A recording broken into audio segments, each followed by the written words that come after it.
जब तहसीलदार और पुलिस घर पर जब्ती के लिए आते हैं तो उनको कौन सी कानून के नियम से भगा सकते हैं? देखिए, दो चीजें आपको इसमें समझनी है। पहली बात कि पुलिस आपके घर में अगर आती है, तहसीलदार कभी नहीं आएगा आपके घर में। अगर आपने आवेदन लगाया हुआ है तो तहसीलदार बिल्कुल नहीं आएगा। आवेदन में क्या है, हम तहसीलदार को पहले एक एप्लीकेशन देंगे कि यदि आपके पास बैंक वाले जमीन की कुर्की के लिए आना चाहते हैं तो उनको पुलिस प्रोटेक्शन देने के से पहले एक बार मेरा पक्ष सुना जाए। ऐसा आप पहले से ही इंफॉर्मेशन दे दीजिए तहसीलदार को भी और डीसी को भी, जो कलेक्टर है उसको भी।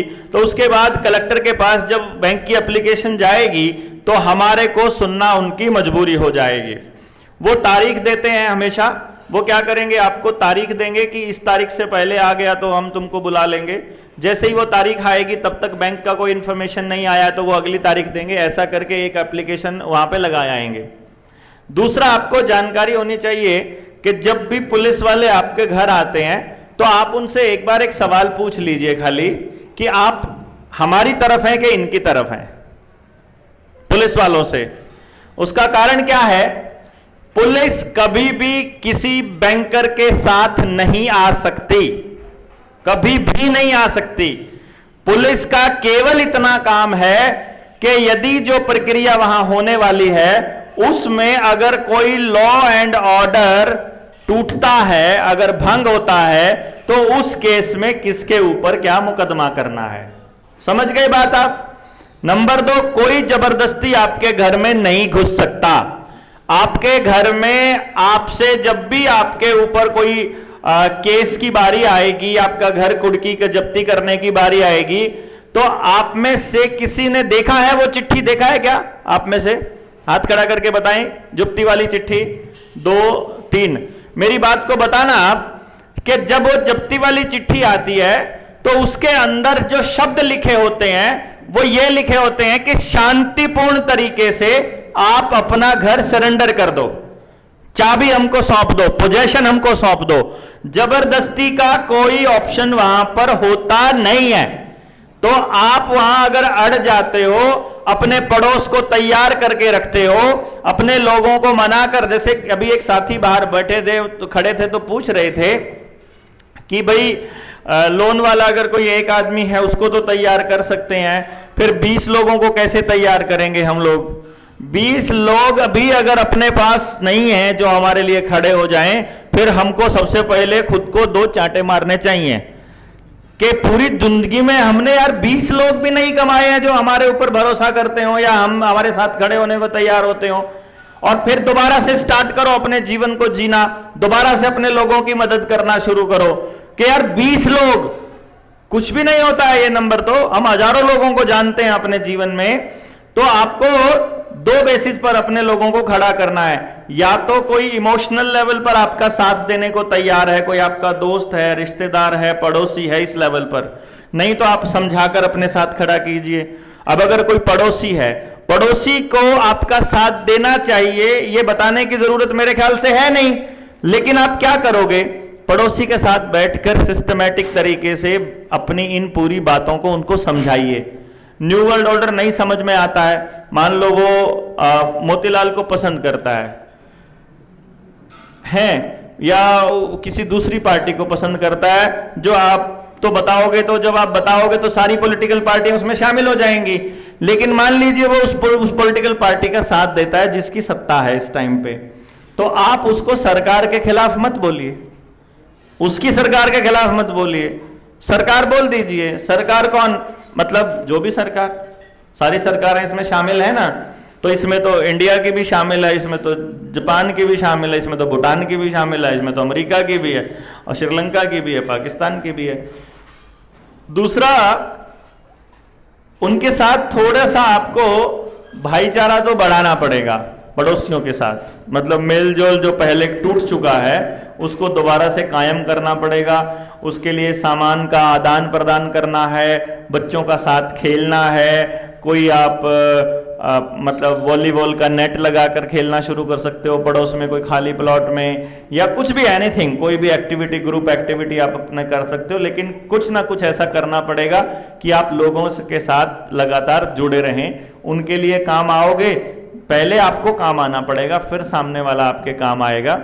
और जहां तक बात पुलिस की है, मैं आपको फिर दोबारा से दोहरा देता हूं शुरुआत से ही, कि कोई भी पुलिस का आदमी बैंक की तरफ से नहीं आ सकता, आ ही नहीं सकता, क्योंकि यदि पुलिस का काम पैसा दिलवाना हो गया, फिर तो हमने जिससे पैसे लेने हैं उनसे भी कह देंगे दिलवा दो भाई, या जो हम अपने दस्तावेज में लगाते हैं कि बैंक से हमने लेना बनता है तो हमारे भी दिलवा दो, हमने आवेदन लगाया हुआ है, चेक करके देखो, इसकी जांच पड़ताल करके।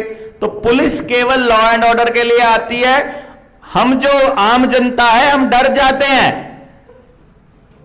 कि पुलिस जो है वो बैंक के साथ आई है और पुलिस आई है, पुलिस नहीं आई होती वहां पर, वो सिर्फ लॉ एंड ऑर्डर मेंटेन करने के लिए आते हैं। हां, एक बात का ध्यान रखना है, हमें गाली गलौच नहीं करना है, हमको उनको मारना नहीं है जब तक हम उनके प्रेमिसेस में हो या बाहर हो, घर के अंदर आए हुए आदमी का जो मर्जी कर दो, क्योंकि घर आपका है। आपके घर में आपकी इजाजत के बिना कोई भी आदमी एंटर नहीं कर सकता। वो बाहर से बात कर सकते हैं, बाहर खड़े होकर जो मर्जी बात करें, अंदर नहीं आ सकते। और अगर अंदर आ गए हैं तो अंदर वो मतलब अपना कमरा करके बंद, गर्ग साहब की तरह वो कहते हैं कि भाई हमने तो अपना बेसमेंट बना रखा है बैंक वालों के लिए स्पेशल, उधर ले जाओ और अपना उठा लो, अपना मोगरा उठा करके चालू कर दो काम।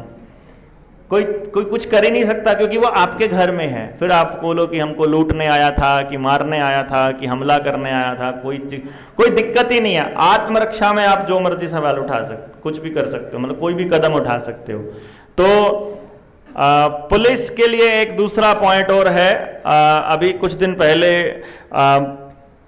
केंद्र सरकार एक योजना पर काम कर रही थी कि एक स्कीम लेकर के आ रही थी कि अगर आपको पुलिस किराए पर चाहिए तो आप पे करके किराए पर ले सकते हो।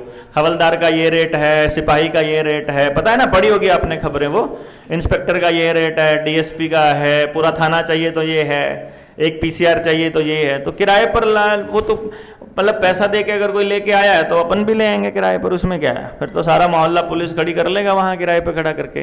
तो पुलिस से नहीं डरने का, पुलिस कुछ नहीं करती है। और तहसीलदार जो है, तहसीलदार की औकात नहीं है उसके साथ आने की, तहसीलदार कभी नहीं आएगा।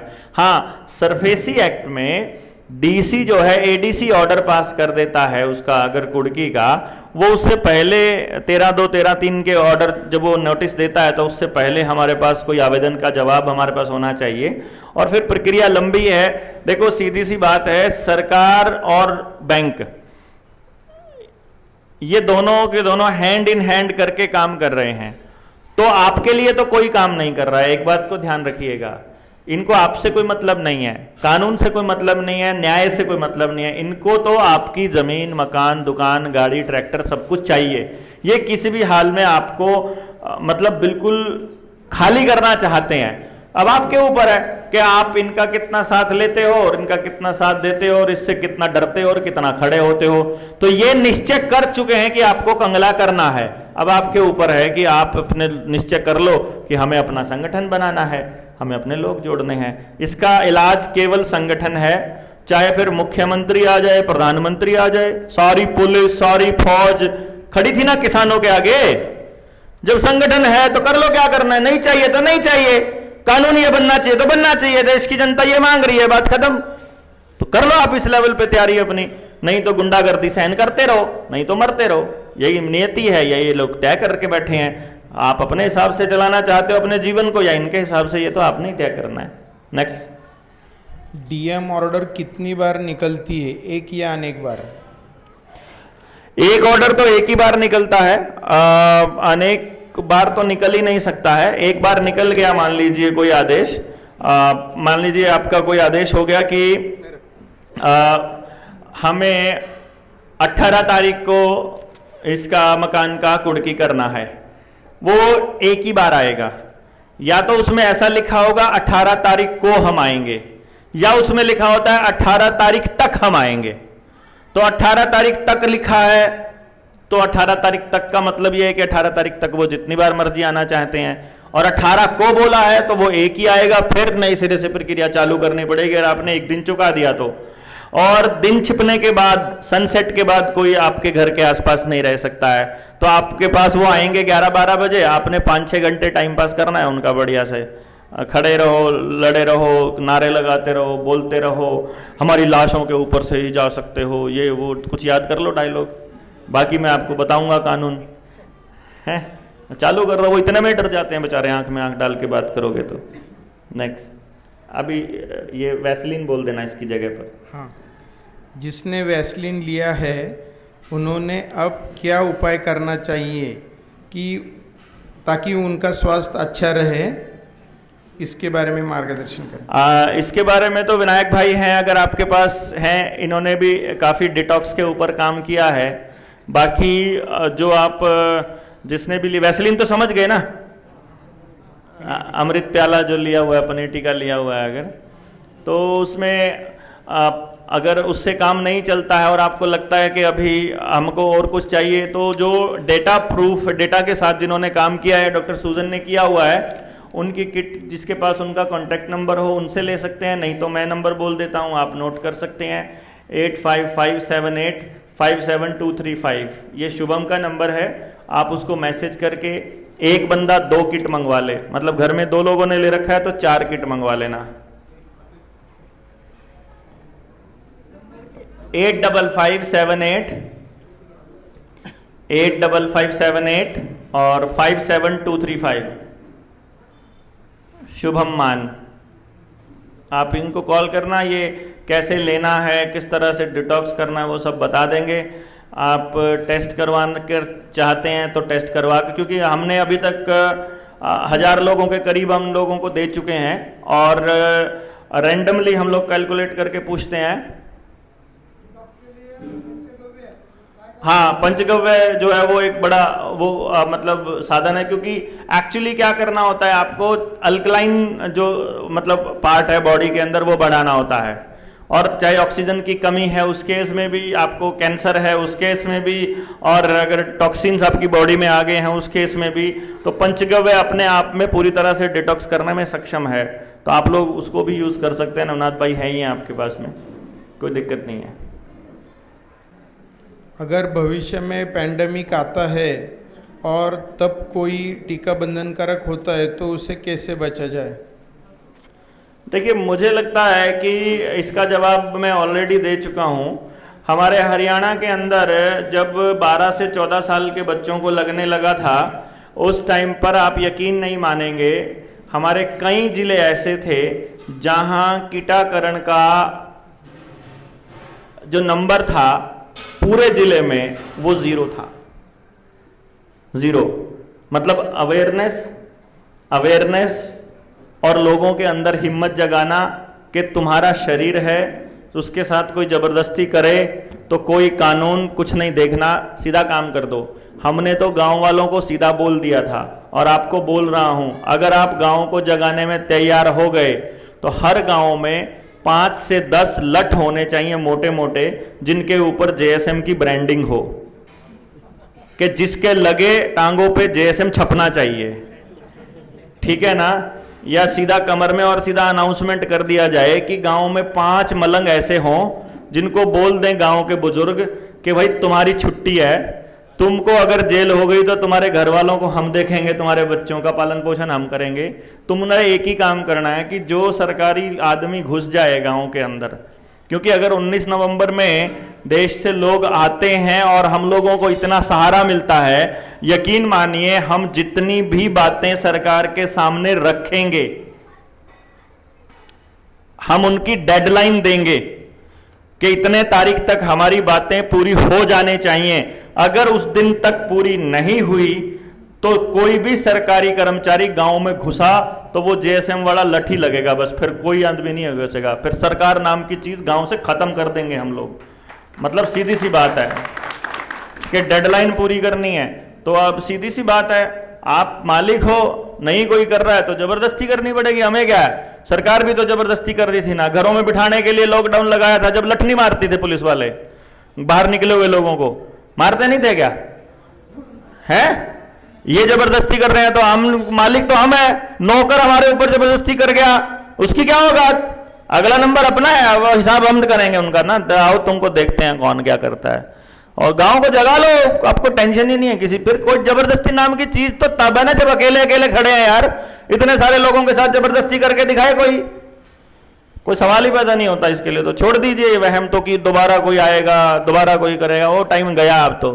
अब तो यही हो सकता है कि हम सबको तो अगर वहाँ उसमें डिटेंशन सेंटर में डाल के, या हम सबको अगर कोई जहर खिला करके तो कर दे, नहीं तो अब तो इतनी क्रांति हो चुकी है, इतने लोग खड़े हो चुके हैं, हिम्मत बहुत आ चुकी है। अब 5-4 लोगों को टपका देंगे, उससे कुछ फर्क नहीं पड़ने वाला।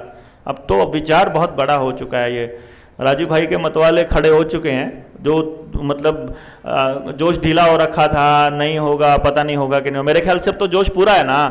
जो थोड़े बहुत टेस्टिंग कर रहे थे वो हम लोगों की टेस्टिंग कर रहे थे कि पता नहीं होगा, नहीं होगा। अब 19 नवंबर के लिए खुद ही तैयारियां कर रहे हैं वो। और जिन तक मैसेज नहीं गया आप पहुंचा दीजिए कि आओ वहां 19 को, और देखो फिर वही राजीव के सपनों का भारत बनाने की दिशा में ही तो काम कर रहे हैं जेएसएम, और क्या कर रहा है। डॉक्टर बाबा साहेब आम्बेडकर जी ने प्रॉब्लम ऑफ रूपी ये प्रबंध 1920 में इंग्लैंड में प्रस्तुत किया था और काफ़ी मशहूर हो गए। तो इसके बारे में आप कुछ बता सकते? ये ना सिर्फ इंग्लैंड में किया था प्रस्तुत, इसके ऊपर उन्होंने भारत की संसद में भी खूब बहस करी थी। और डॉक्टर केन की और इनकी जो बातचीत है वो बड़ी मशहूर हुई थी, जब इन्होंने ये कहा था कि अगर पैसे को छापने का नियंत्रण अगर आप खत्म कर देंगे, और अगर कोई ऐसी सरकार आ गई जिसने मनमाने ढंग से मनमाने रुपए छाप दिए, तो गरीब और गरीब होता जाएगा और अमीर होता जाएगा। तो इसके ऊपर तो उनकी मास्टरी थी, क्योंकि आप लोगों को पता है जो डॉक्टर जो वो लगाते हैं ना, वैसे तो वो वकील के तौर पर देखे जाते हैं कि संविधान के निर्माता के तौर पर, लेकिन उनकी जो डॉक्टरेट थी वो इकोनॉमिक्स के ऊपर ही थी। और उन्होंने रुपए को बहुत अच्छे से समझा भी था, और उन्होंने इसके ऊपर खुलकर बोला था। और सबसे बड़ी बात यह है कि डॉक्टर भीमराव अंबेडकर इकलौते ऐसे व्यक्ति थे जिसने रुपए के मनमाने तरीके से छापने के ऊपर बोला था। अकेले व्यक्ति थे, और कोई बोला भी नहीं था उनके अलावा।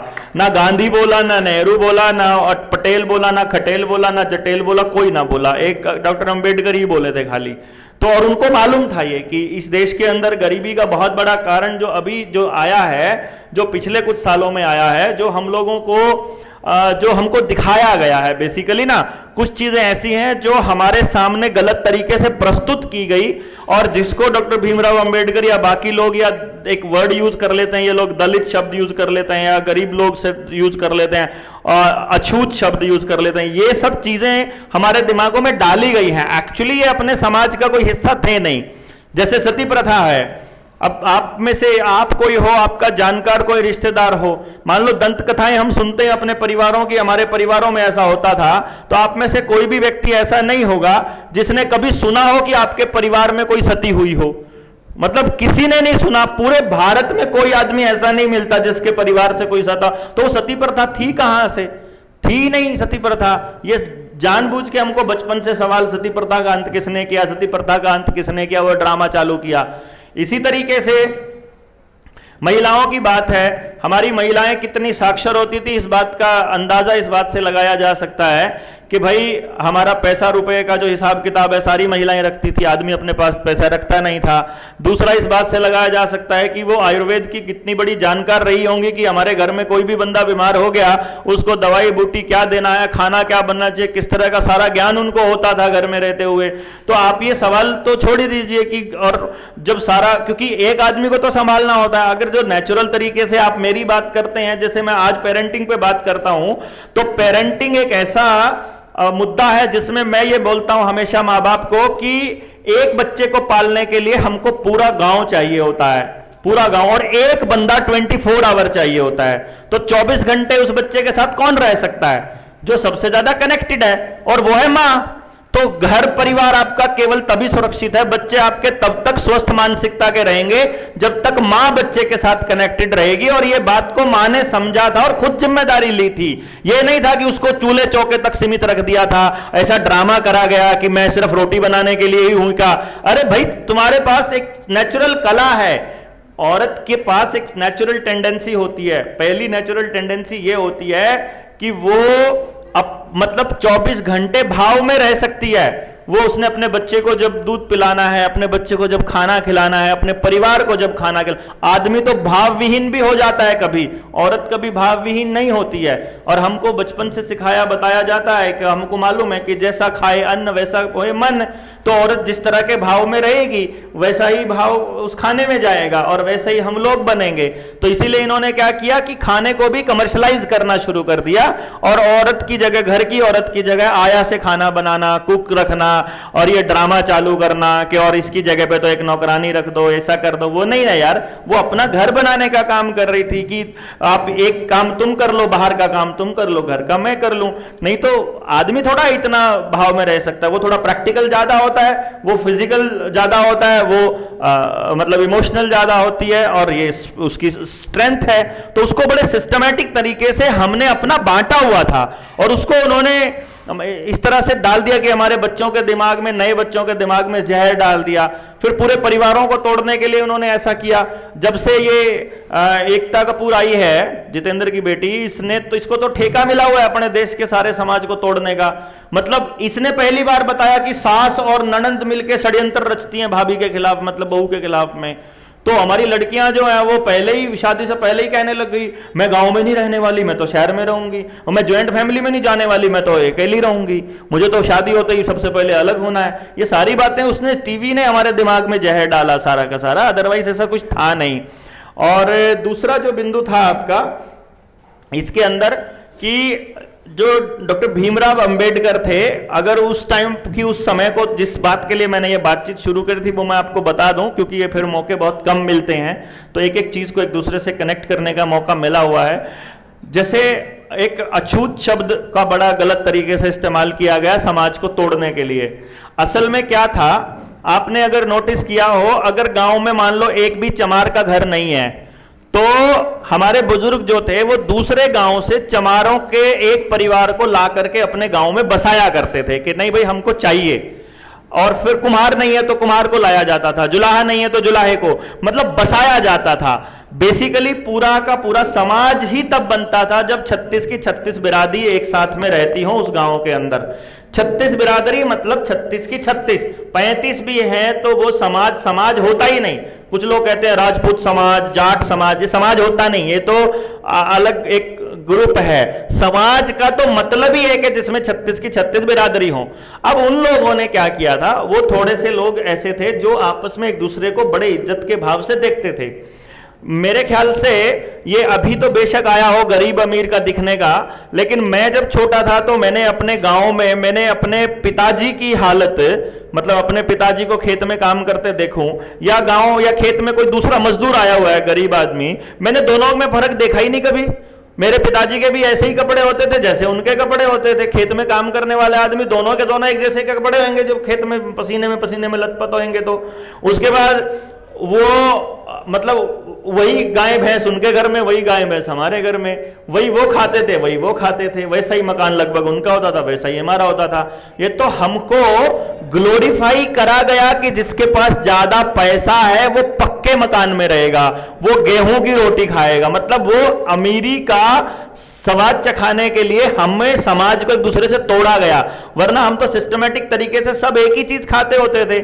और जैसे कोई वाल्मीकि है मान लो परिवार से, और उसने खुद चुना हुआ था, ये ऐसा नहीं था कि उसके ऊपर जबरदस्ती थी कि तुमको यही सफाई वाला या इस तरह का ही काम करना है। कई लोग इतने बेहतर होते हैं वो खुद से झाड़ू उठा लेते हैं, खुद आज भी उठा लेते हैं। तो ये थोड़ी ना है कि वो कोई काम गंदा हो गया या अच्छा हो गया, उसको अच्छा लग रहा है अपने समाज को साफ सुथरा रखने में तो वो मेहनत कर रहा है उस दिशा में। तो वो जो लोग हैं जो चमड़े का काम करते थे जैसे चमार है, या जो सफाई का काम कर रहा है, जो जिसको कोई दिक्कत नहीं है उसको वो रेगुलरली कर रहे हैं, तो उन्होंने, क्योंकि जो काम आप करते हुए देखते हो ना अपने परिवार को, उससे कोई एलर्जी या कोई घिन जैसी बात नहीं होती है, वो काम है, बात खत्म, इसके लिए वो काम ही है। सुनार के काम में और चमार के काम में कोई ज्यादा फर्क नहीं है, दोनों कारीगरी का ही काम है, दोनों का एक ही काम है। वो चमड़े के साथ कर रहा है, वो सोने के साथ कर रहा है, उसको अमीरी गरीबी से जोड़ने का कोई लॉजिक बनता नहीं है। तो उस टाइम पे जो चमड़े से काम कर रहा है और जो सफाई का काम कर रहा है, उसको ऐसा लगता था कि मैं जब घर में एंटर करूंगा, आपने देखा होगा जब नया छोटा बच्चा जब घर में होता है और उसका पिताजी भी अगर बाहर से आता है तो उसकी मां उसको बोलती है थोड़ी देर दूसरे कमरे में रहो। देखा ना आपने, वो सीधा मतलब घर में एंटर करते ही वो कभी नहीं बोलती कि तुम मेरे बच्चे को पास आ जाओ, वो कहेगी पहले दूसरे कमरे में जाओ, फ्रेश हो जाओ, थोड़ा जो अगर बाहर का जो नेगेटिव बातें हैं, नेगेटिव माहौल है, दिमाग की सोच है, या कोई बैक्टीरिया है, या कोई बाहर की धूल मिट्टी है, वो बाहर दूसरे कमरे में झड़ जाए और फिर आप अपने बच्चे के पास तब आओ जब आप फ्रेश होकर के आओ।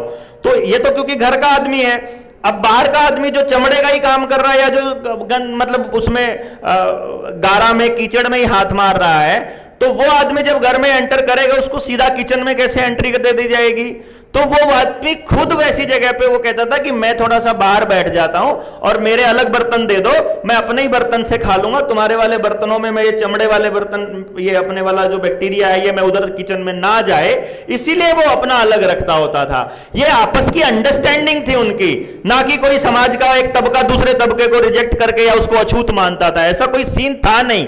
लेकिन इन लोगों को, ये बड़े हरामखोर लोग थे जो अंग्रेज आए थे ना, इन्होंने पूरे इतिहास को ऐसे पलटा और हम लोगों के बीच में जहर बो गए कि अछूत होते थे, हाथ नहीं लगाने देते थे, पानी नहीं पीने देते। वो तो आज भी वैसे भी मिल जाएंगे। आप ही के परिवार में होगा आपका कोई बच्चा जो अपने ही कजन को हाथ नहीं लगाने देता, अपने सामान को हाथ लगा देगा तो उसको पीट पीट के मतलब बुरा हाल कर देगा। तो वो समाज में भी ऐसे निकम्मे लोग हो जाते होंगे, लेकिन समाज की प्रक्रिया का हिस्सा नहीं था ये कि अगर कोई हाथ लगा देगा तो तुम्हारे हाथ काट देंगे या तुम्हारे हाथों को इस तरह से रख देंगे।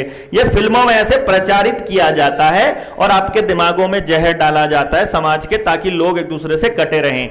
असली बात यह है हमारा समाज एक दूसरे के साथ सामंजस्य में रहना जानता था। और डॉक्टर भीमराव अंबेडकर वाली बात पे तो मैंने आपको शायद इसका जवाब तो दे ही दिया जिससे शुरुआत हुई थी। Next question please. बैंक वाले घर सील करने को आते हैं और घर लॉक है, तो लॉक को तोड़ के घर सील कर सकते हैं क्या? नहीं कर सकते हैं।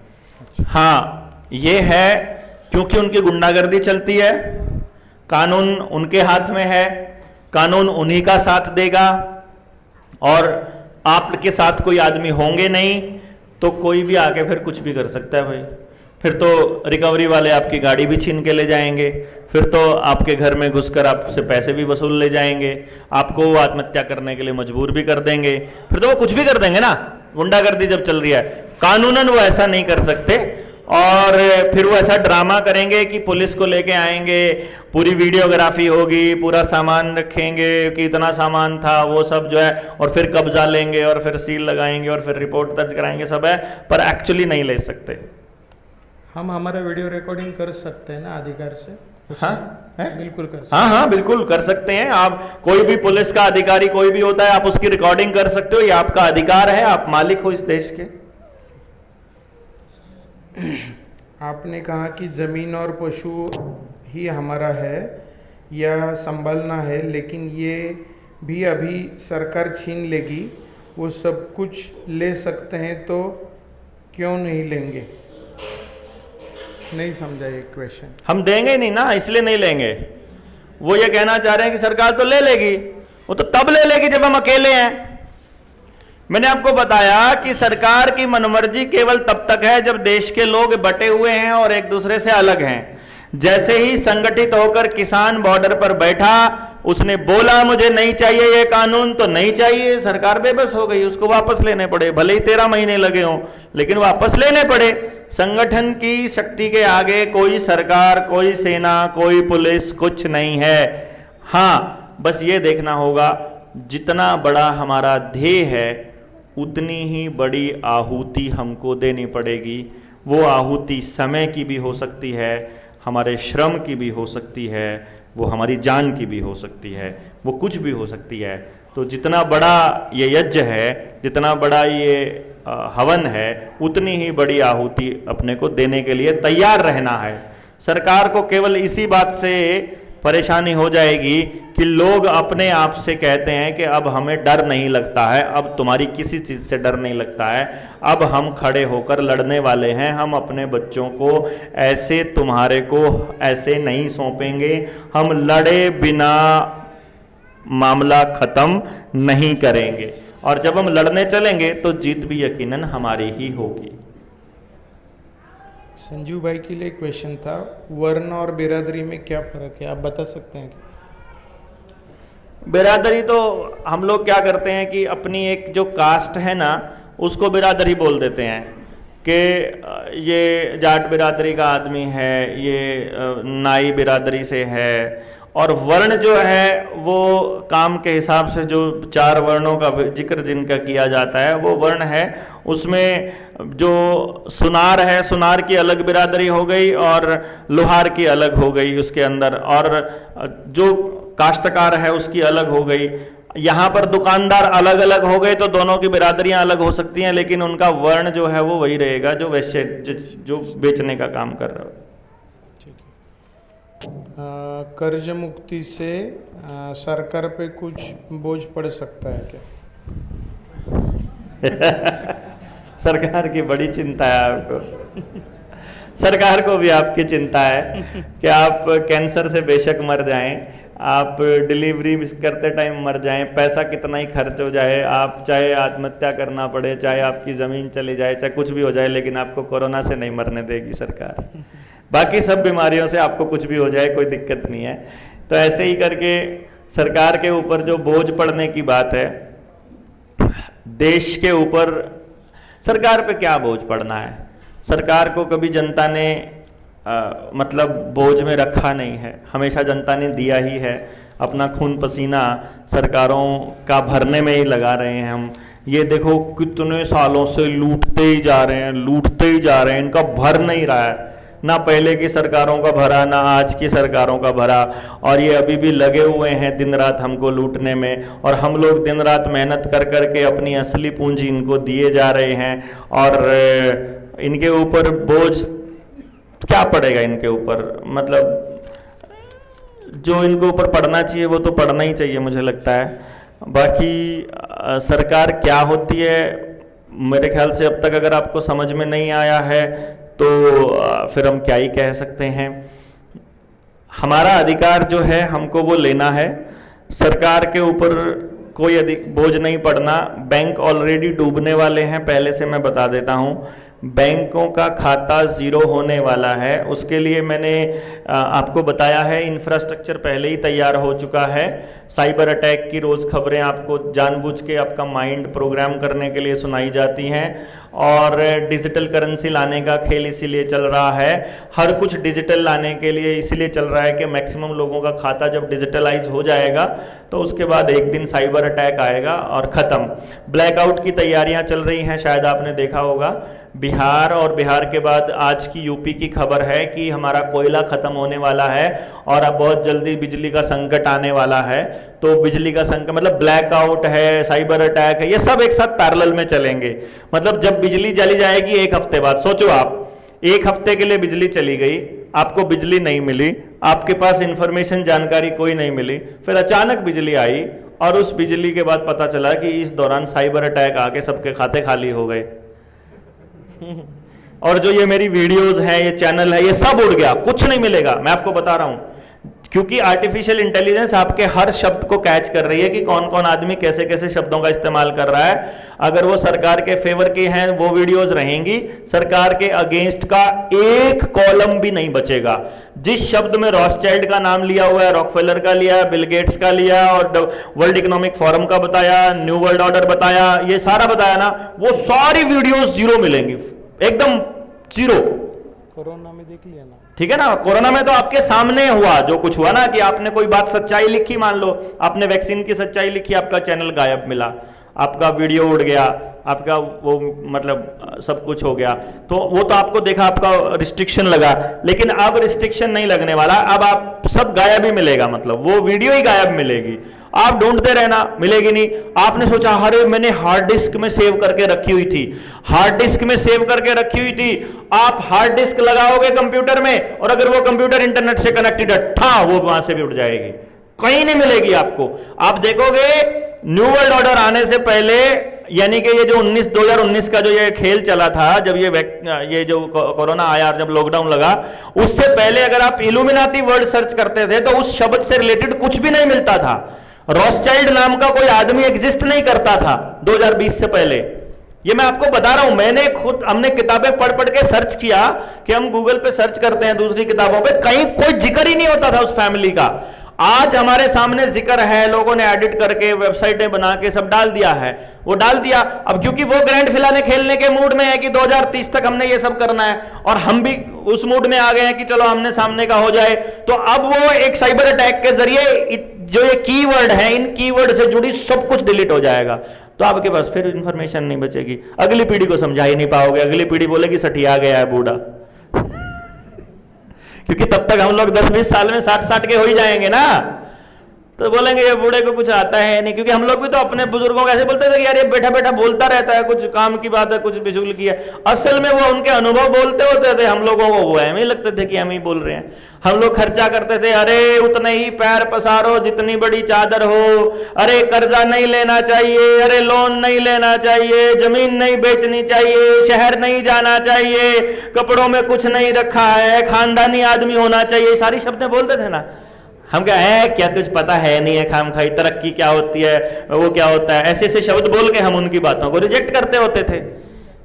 हमारी बातों को फिर रिजेक्ट करेंगे। अब हमको पता चला कि ओहो ये कर्जा तो दलदल है, क्यों ये जो ब्याज पे लेना पैसा ये तो दलदल है। और तो बुजुर्ग जो है वो सही बताया करते थे, उन्होंने तो पूरी व्यवस्था बनाई थी, हमने तो अपने बच्चों के लिए कोई व्यवस्था भी नहीं बना रखी। हम तो इतने निकम्मे हो चले हैं अभी, तो हमको तो ये पूरी व्यवस्था बनानी पड़ेगी बेसिकली, अगर जो देखा जाए तो इसलिए क्या है, इसको समझना बहुत जरूरी है। बैंक अपने को उल्टा बोले कि हमने आपको पैसा दिया है, उसका हमें सोना दो, ऐसा हो सकता है क्या? मांग सकती है क्या? हाँ बिल्कुल मांग सकती है, बिल्कुल भाई। उसने पैसा दिया है, उसको बोल दो, उससे पूछ लो कि आप लिख करके दे दो कि तुम्हारा पैसा असली था, हम सोना देंगे उसके बराबर का, गारंटीड देंगे। कोई दुनिया की ताकत नहीं रोक सकती जो हमको सोना देने से रोक देगी। अगर बैंक ने हमको रुपया दिया और वो रुपया लीगल रुपया था, अगर वो रुपया वैध रुपया था, तो हम सब कुछ देने को तैयार हैं, बट बैंक को देना पड़ेगा लिख करके। अब यहां पे मैं उस बात को कंटिन्यू करता हूं जहां आपको यह साबित करना है कि बैंक का रुपया दिया हुआ फर्जी है, नकली है, फ्रॉड है। ये आपके पास पूरा इंफॉर्मेशन होना चाहिए। उस इंफॉर्मेशन के लिए आपको 2-3 चीजों को गौर से समझना है और एक एक चीज को अपना नोट करके रखना है अपनी कॉपी पेन के ऊपर, जिन चीजों का आपको हवाला देना है। क्योंकि आपको 2011 तक के कॉइनेज एक्ट से टकराना पड़ेगा, कॉइनेज एक्ट 1906 से भी, और फिर उसके बाद उससे पहले का पेपर करेंसी एक्ट। तो पहला नंबर आपको समझना पड़ेगा कि ये रुपये का जो स्टैंडर्ड है ये कब बनता है, इसको देखना है। रुपये का स्टैंडर्ड देखिए, रुपया आज की चीज नहीं है, ये सदियों पुरानी है। हजारों सालों से हमारे पुरखे और हम लोग रुपए के ऊपर अपना काम करते आए हैं, रुपए को स्टैंडर्ड बनाकर हम लोग लेन देन करते आए हैं, और कभी कहीं पर भी कोई लिखित प्रावधान नहीं मिला है। वहां पर तय था कि सोने और चांदी का जो अनुपात था वो 1:10 था, और ये फिक्स था। मतलब 10 गुना चांदी, मतलब 10 हिस्से चांदी के हो जाएंगे तो 1 हिस्सा सोने का। कहने का मतलब ये है, अगर 1 तोला चांदी है, 10 तोले चांदी है, तो 1 तोला सोने के बराबर कीमत होगी। समझ गए ना? यानी चांदी की जो कीमत है वो सोने से 1/10 होएगी। इसी कानून को बनाते हुए 15वीं ईस्वी में शेरशाह सूरी ने रुपए को लिखित रूप दे दिया और उसको सैद्धांतिक रूप से दर्ज कर दिया, यही कि एक चांदी का जो एक सिक्का होगा 1 तोले का, उसको 1 रुपया बोलेंगे, और 10 रुपए मिलकर के 1 मोहर बन जाएगी, और 1 मोहर होगी 1 तोला सोना। समझ गए? 10 सिक्के चांदी के बराबर है 1 सिक्का सोने का, और 10 सिक्के मतलब 10 रुपए, और 1 सिक्का सोने का मतलब 1 मोहर, यानी 1 मोहर बराबर 10 रुपया हो गया। तो सोने की और चांदी की कीमत में अनुपात भी 1:10 था, और उसकी संख्या में भी अनुपात 1:10 था। तो यहां किसी का शोषण होने का चांस नहीं है। अगर आपके सोने और चांदी का आप ऐसे देते रहोगे तो कल तक नहीं निपटेगा। शुरू में ही बोला था हमने कि पहले ही दे दो आप। अब बीच बीच में से प्रश्न उठ के आ रहे हैं तो बाद में पूछने का होता है। अगर 10 रुपये जो है, मतलब चाहे कीमत हो चाहे वजन हो, 1:10 ही चल रहा है। क्लियर हो गया आपको बात? ये बात अब इसमें शोषण नहीं हो सकता। उस टाइम पर सुनार को भी सोने और चांदी के सिक्के बनाना अलाउड था। कोई भी सुनार, हर गांव में एक सुनार पक्का होता था और वो सोने और चांदी के सिक्के बना सकता था, बनाकर सर्कुलेशन में दे सकता था, बशर्ते कि उसकी चांदी के सिक्के में या सोने की मोहर में 1% भी या आधा % भी मिलावट ना हो, शुद्धता की गारंटी होती थी। तो उसमें कोई दिक्कत नहीं है, क्योंकि धातु की परचेजिंग पावर थी और वैल्यू थी उसी की। तो वो ऐसे ही सिक्के चलन में थे। अब क्या होता है, अंग्रेजों ने इसको, जो शेरशाह सूरी ने जो नियम बनाया था, जो कानून बनाया था, उसको लिखित रूप में एज इट इज इसको स्वीकार कर लिया। और जब एज इट इज स्वीकार कर लिया तो 1835 में बैंक ऑफ इंग्लैंड के जरिए जब यहां पर बैंकिंग होने लगी और नेशनलाइजेशन, प्राइवेटाइजेशन और बैंकिंग का प्रोसेस चलने लगा, तो उसमें इसी कानून को एज इट इज लेकर के काम चालू करा और ऐसे ही चलता रहा। 1882 में पहली बार धोखा हुआ इंसान के साथ, मानव के साथ, जिसको पता नहीं था कि सरकारें कानून बनाकर किस तरह से ठगते हैं, और उन्होंने रुपए का कूटकरण करा पहली बार। उसमें क्या किया उन्होंने, जहां एक मोहर बराबर 10 रुपए थी, कानून बनाकर एक मोहर बराबर 15 रुपया कर दिया कि अब मोहर 10 रुपए की नहीं होगी, 15 रुपए की होगी। बस मोहर का मतलब है 1 तोला सोना और रुपए का मतलब है 1 तोला चांदी। तो अब आप सोचिए, जिसके पास 150 रुपए रखे हुए हैं, मान लो आज मैं 150 रुपए मेरे को किसी ने दिए, मान लो विनायक भाई ने मुझे 150 रुपया दिया, मैं जब रास्ते में जा रहा हूं तो मैं क्या सोच रहा हूं कि मेरे पास कितने मोहर है? 15 मोहर है। 150 है ना, तो 10 रुपए की एक मोहर है, तो मैं सोच रहा हूं जाते हुए कि मेरे पास 15 मोहर है। भाई मजा हो गए, 15 मोहर जाकर के मैं इनकी ले लूंगा।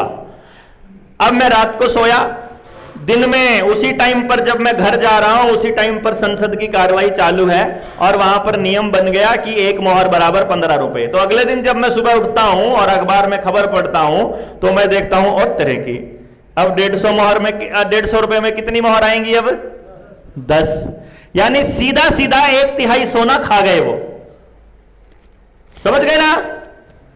गायब। और सोने की कीमत 3 गुना बढ़ा दी। यहां से लूट चालू होती है।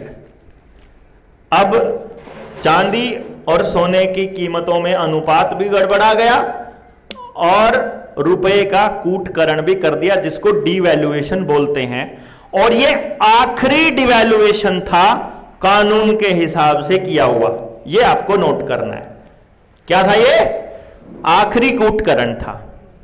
अब इसके बाद इस चांदी वाले रुपए को ऐसे ही रख करके 1906 में कॉइनेज एक्ट बनता है, जहां 1 रुपए की जो कीमत है वो 1 चांदी का सिक्के के बराबर है। अब इधर गड़बड़ क्या होती है, आपको जो मेन बात समझनी है वो ये है कि इसके बाद जब 1934 में आरबीआई एक्ट बनता है, तो आरबीआई एक्ट के अंदर कुछ धाराएं हैं जिनको लिखा जाता है। उसमें एक धारा यह है कि रुपए का जो पेपर करेंसी छपेगा, उसमें धारा 26 ये कहती है कि रुपए के बराबर जितनी पेपर करेंसी सरकार ने छापी है या रिजर्व बैंक ने छापी है, उस करेंसी के बदले में जब भी धारक चाहे उसको बैंक उसका रुपया लौटाने के लिए बाध्य है। यह धारा 26 बोलती है।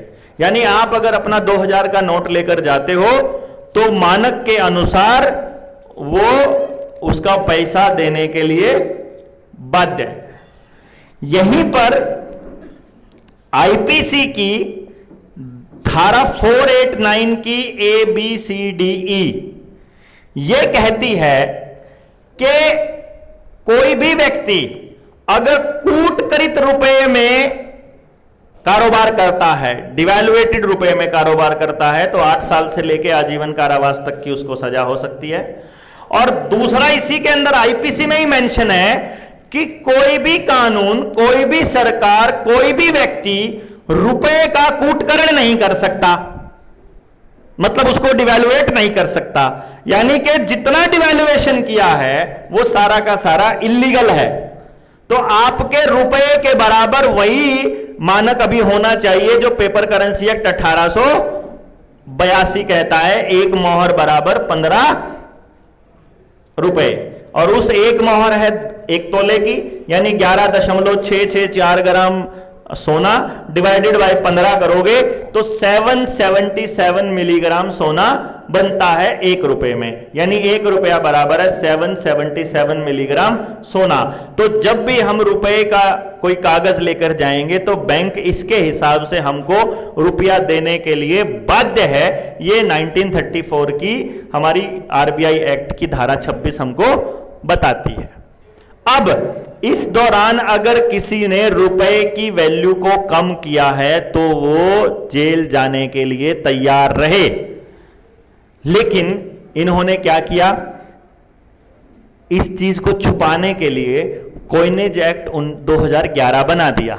और उस कॉइनेज एक्ट 2011 में क्या कहा कि 1 रुपए का जो सिक्का है ना, वो इतने ग्राम लोहा, इतने ग्राम उसमें वो सिल्वर तो 0 कर दिया, उसमें निकल, इतने ग्राम ये धातु, मतलब वो करके, और इसका ये रेडियस होएगा और उसको 1 रुपया बोलेंगे। समझ गए ना? जो कि प्योरली इलीगल है, प्योरली इलीगल। अब हम बैंक को क्या कहते हैं, हम जब आवेदन लगाते हैं तो हम बैंक में इन दस्तावेजों का हवाला देते हुए उनसे पूछते हैं कि क्या आपने हमसे लीगल रुपए में ट्रेड किया है। क्योंकि अगर आपने इलीगल रुपए में ट्रेड किया है तो आपको जेल जाना होगा, और अगर लीगल रुपए में किया है तो लीगल रुपए में तो 1 रुपए में 777 मिलीग्राम सोना है। तो तुम्हारे पास जो ये सिक्के हैं, तुम्हारे पास जो ये नोट हैं, ये नोट तो बिना रुपए, बिना सोने की बैकिंग के हैं। बिना सोने की बैकिंग का तो रुपया फर्जी है। समझ रहे हो इस बात को? इसको कैसे समझना पड़ेगा कि जैसे सुनार के पास हमने रख दिया अपना सोना, सोना रखने के बाद सुनार ने हमको दे दी उसकी पर्ची, और पर्ची लेकर के हम दूसरे सुनार के पास चले गए और उसने उसके बदले में दे दिया सोना। जब हमने अपने दोस्तों को पर्ची के बदले में पर्ची देनी स्टार्ट कर दी और हम पर्ची को ही रुपया मानने लग गए, हमने पर्ची को रुपया मानने लग गए ना। अभी आप देखोगे बुजुर्ग जो है, जो आप लोग बैठे हैं, आप मेरे ख्याल से जब भी बात करोगे कभी भी 100 रुपए इस्तेमाल नहीं करोगे, वर्ड करोगे 100 रुपए का नोट। बड़े बुजुर्ग हमेशा 100 रुपए का नोट बोलेंगे, 10 का नोट, 20 का नोट, 100 का नोट, 500 का नोट। लेकिन नए बच्चे हमेशा 100 रुपए बोलते हैं। जो जेब में पड़ा है वो 100 रुपया नहीं है, वो 100 रुपए का प्रोमिसरी नोट है जिसके ऊपर गवर्नर के साइन है, और गवर्नर कहता है कि मैं धारक को 100 रुपए अदा करने का वचन देता हूं, और वो 100 रुपए वहां रखे हुए हैं। जैसे सुनार के पास 100 रुपए रखे और उसकी पर्ची ले ली, हम पर्ची को ही रुपए में ट्रेड करने लग गए। अब एक दिन अचानक सुनार की बीवी को कुछ सामान खरीद कर लाना है बाजार से, और वो अपना सोना रखती है उसके पास और कहती है कि लो पैसा और मेरे को पर्ची दे दो बना के, क्योंकि सोना खींच के लेके जाऊंगी। तो सुनार बोलता है कि भगवान क्या जरूरत पड़ी है सोना रखने की जब अपनी पर्ची चलती है। तो सुनार क्या करता है, पर्ची बना के दे देता उसको, ले 100 रुपए की पर्ची, 500 की पर्ची, 10 की पर्ची, 20 की पर्ची, ले जितनी चाहिए उतनी ले जा। और वो बाजार में जाती है और वो क्या करके लाती है, बर्तन खरीद लाती है, गायें खरीद लाती है, गाड़ी खरीद लाती है, और सामान जितना चाहिए खाने का, पीने का, रहने का, जितना चाहिए वो खरीद के ले आती है। और उनके बदले में तो सोना वहां रखा ही नहीं है, लेकिन पर्चियां तो चल गई सोने के बराबर रेट में, क्योंकि वो जो दुकानदार है वो तो ये सोच रहा है ना कि ये पर्चियां सुनार की दी हुई है, ये तो असली होंगी। और वो ये सोच रहे हैं इनके बदले में वहां सोना भी रखा होगा, और यदि वो आ भी जाए लेने के लिए तो सुनार को रुपया देने में कोई हर्ज भी नहीं है, क्योंकि हमारे पास लोगों का रुपया तो पड़ा ही है ना, बाकी लोगों का तो नहीं, समझे ना, उनमें से उठा के दे, उसको थोड़ी पता है कौन सा देना है, उसको तो सोने से मतलब है। तो इस तरह से सुनार को जब ये समझ में आया कि मेरी तो पर्चियां चल रही हैं बिना मतलब, तो सुनार ने अपने दोस्तों को गाड़ी भर भर के, अटैची सूटकेस भर भर के पर्ची छाप छाप के पकड़ा दी कि जा असली सोने के बराबर ले ले। और फिर वो हमारे यहां आया, वो महाराष्ट्र में भी आया था सुनार का दोस्त, यहां सुनार बैंक है, वो यहां भी आया था, याद है ना, उस टाइम पे अगर 2 लाख एकड़ का जमीन का रेट है तो वो 4 लाख में खरीदने को तैयार था। वो बोल रहा था मुंह मांगी कीमत, क्योंकि वो पर्ची फ्री की पर्ची बना के लाया है और आप उसको असली रुपया समझ के ले रहे हो, और आपकी चीजों की कीमत बढ़ रही है और आपकी मेहनत की कीमत घट रही है, और वो खाम खाई पर्चियां छापे जा रहा है, छापे जा रहा है।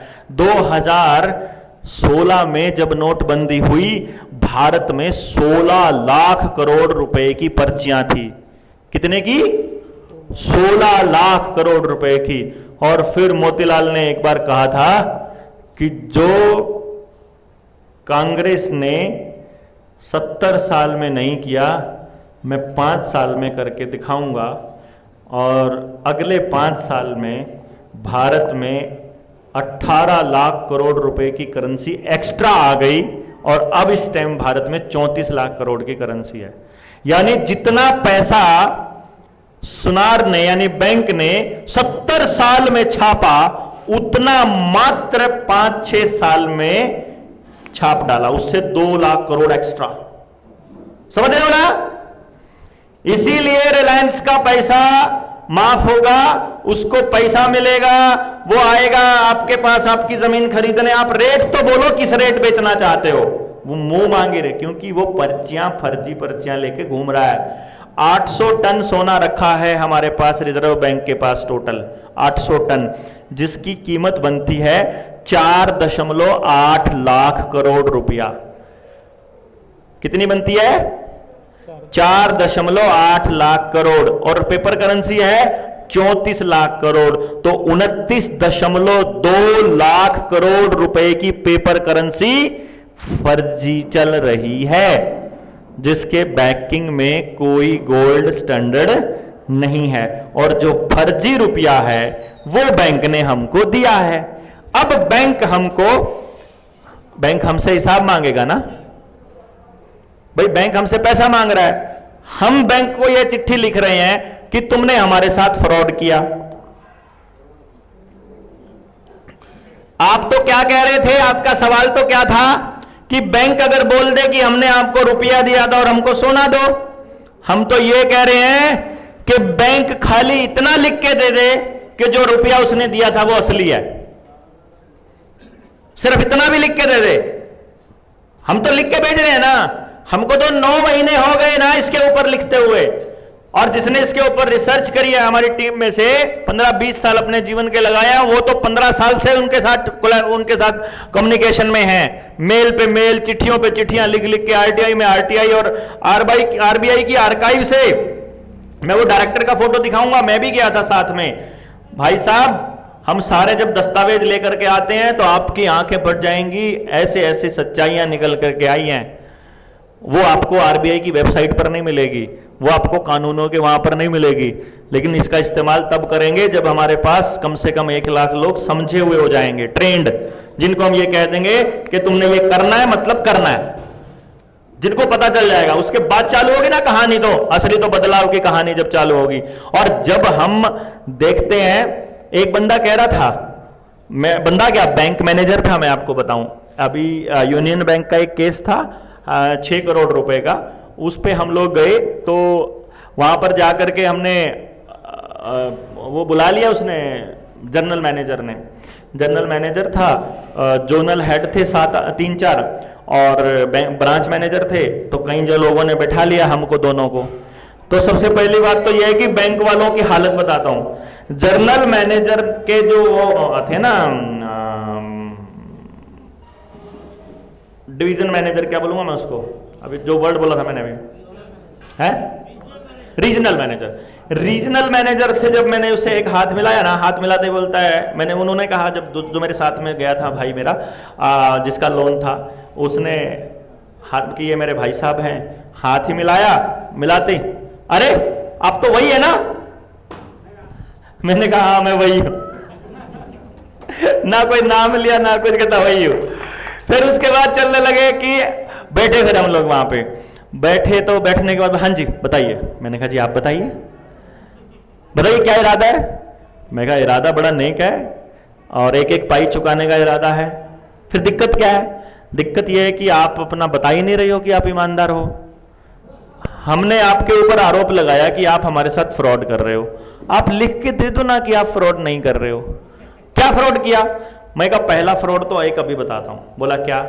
मैंने कहा नीचे अभी अभी गाड़ी में से 2 लोग उतरे, आपके गाड़ी है यूनियन बैंक ने किराए पर ले रखी है और तुमने आगे और पीछे लिखा हुआ भारत सरकार। बोला हाँ। मैं कहा तुम सरकारी कर्मचारी हो? सीधा मैंने आंख में आंख डाल के बोला तुम हो सरकारी नहीं, सुविधाएं तो सरकारी कर्मचारी। अरे सुविधा छोड़ो, सरकारी कर्मचारी हो क्या? बोला नहीं। आरबीआई का कर्मचारी सरकारी कर्मचारी है क्या? बोला नहीं। तो जब आरबीआई का कर्मचारी सरकारी नहीं, तुम सरकारी कर्मचारी नहीं, तो तुम गाड़ी के पीछे भारत सरकार किस लिए लिखवाते हो? ताकि जब किसी के घर में जाओ तुम कब्जा करने, तो लोगों को लगे कि सरकार आई है। ये डर बिठाना चाहते हो तुम लोगों के दिमाग में? मैं अभी कंप्लेंट करूंगा तुम्हारी। वो नहीं, छोड़िए, चलो अपनी बात कीजिए, चलो कर लो, बताओ। सारी बातें कर दी मैंने, बता दिया ये पेपर करेंसी वाले जो डेटा आपको दिया ये मैंने उसको भी दे दिया।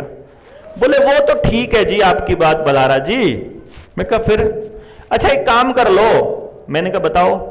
आप ये कह रहे हो कि हमने आपसे फर्जी रुपए में डील किया, नकली रुपए में डील किया। मैंने कहा हाँ मैं कह रहा हूं। आप ये आरोप लगा रहे हो? मैं कहा आरोप लगा रहा हूं, सरेआम लगाता हूं, मैं तो रिकॉर्डिंगों में लगाता हूं। मेरी बात का तो जवाब दे देना कोई कि भाई तू झूठ बोल रहा है। ऐसे कहने से, फेसबुक पे या कमेंट बॉक्स में लिखने से बात थोड़ी बनेगी। सरकार आधिकारिक बयान जारी करके कह दे कि वो झूठ बोल रहा है, या आप कह दो, लिख करके भेज दो कि मैंने जो लिखा है वो गलत लिखा है। बोलते फिर एक काम कर लेते हैं। मैंने कहा बताओ, आपने हमने आपको फर्जी रुपया दिया। मैंने कहा आप हमको वो फर्जी रुपया ही दे दो, जो पैसा हमने दिया वही दे दो, बात खत्म। आप कह रहे हो आपने तो डिजिट ट्रांसफर करी थी, हाँ तो आप हमारे डिजिट ट्रांसफर कर दो। मैंने कहा एकदम 100% मैनेजर साहब, आप एक काम करो, यही बात लिख कर दे दो बस, जो आपने अभी बोला ना बस ये लिख कर दे दो और अगले दिन पैसे लो, क्योंकि इस पैसे में ट्रेड करने में सीधा अंदर जाएगा जिंदगी भर के लिए, मुझे पता है। वो ये कह ही नहीं सकता, तो फंसता है, वो चारों तरफ से फंसता है। वो उसको ये समझ में नहीं आ रहा वो तो क्या लिखेगा। आप में से किसी ने आवेदन लगाया हुआ है क्या? कभी लगाया? हाथ खड़ा करके बताओ। अभी मैं बताता हूं इनके आवेदनों के जवाब में क्या आएगा पता है? बैंक की तरफ से वो बात ठीक है, बस हम डिनाई करते हैं, आपके आरोपों को डिनाई करते हैं, और आपने पैसे लिए थे पैसे जमा कराओ, बस यही करते हैं ना। वो जो प्रश्न पूछा है उसका जवाब नहीं देंगे वो, और वो तब तक नहीं देंगे जब तक उनके दरवाजे के बाहर हर रोज कम से कम 100 आदमी जाकर नारे नहीं लगाएंगे। और कमाल की बात बताता हूं, हमारी टीम के सिरसा जिले के कलेक्टर ने गलती से हमारी टीम के बंदे को बैंक के सामने टेंट लगाने की अनुमति दे दी है, और कल से वहां टेंट लगने वाला है, सोमवार को। परसों देखिएगा बैंक के सामने हम, परसों या उसके 2 दिन बाद हम वहां क्या करने वाले हैं। अभी हम उनको बोलेंगे कुछ मत करो, आराम आराम से बैंकों के मतलब 10 20 50 लोग बैठो, इनको लगेगा कि ये ऐसे ही चल रहा है, 10 20 लोग हैं, चिल्ला चिल्लू के चले जाएंगे, और फिर एकदम वहां के आसपास के 3-4 जिलों से लोग आकर के, और वहां जब बताएंगे उनको कि हिसाब कौन देगा भाई, देश की जनता को लूटना बंद कब करोगे, तो पता चलेगा उनको कि यार ये तो उल्टा पंगा होने लग गया, परमिशंस भी नहीं मिलने लगी, फिर हमको जबरदस्तियां परमिशन लेने पड़ेंगे। बैंकों को जवाब नहीं सूझ रहा है, और अब वो बहुत जल्दी ई ऑक्शन वाला ड्रामा चालू हो गया है। मतलब घर बैठे बैठे ऑक्शन कर रहे हैं। कोई बात नहीं, अभी जिसके घर में नोटिस आ जाए ई ऑक्शन का, अगले दिन अखबार में निकलवा दो अगर आपने आवेदन लगाया हुआ है तो।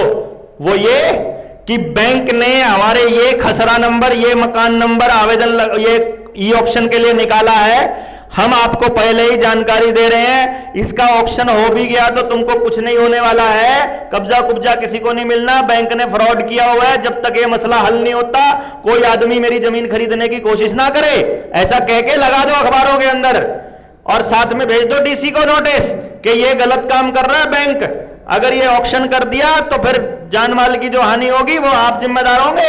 ये जो इसको समझाओ पहले ये क्या गलत काम कर रहा है, पहले हमारे सवाल का संतोषजनक जवाब दे, सिर्फ जवाब नहीं, संतोषजनक जो सही सवाल पूछा है उसका।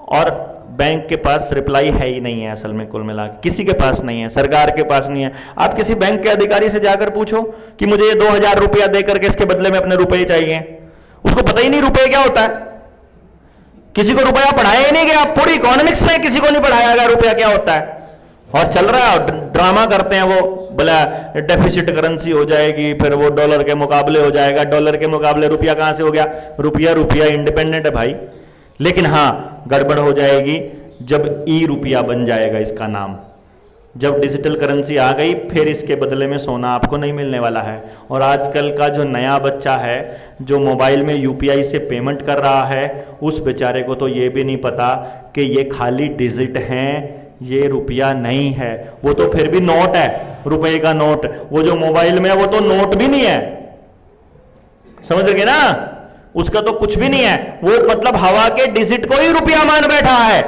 तो उसको तो पता ही नहीं है। इसलिए मैक्सिमम ये कोशिश करनी है कि हमें कैश में ट्रांजैक्शंस करने हैं, और बैंक वाले ज्यादा फाइन पे फाइन लगाते हैं तो इनका इलाज भी अपन बांधेंगे, 0 चार्जेस करना पड़ेगा, इसका इलाज करना पड़ेगा। एक तो रुपया टाइम पर मिलना चाहिए और एक कोई चार्ज नहीं चाहिए हमको, या ऐसा कुछ हमको बनाना पड़ेगा। दूसरा,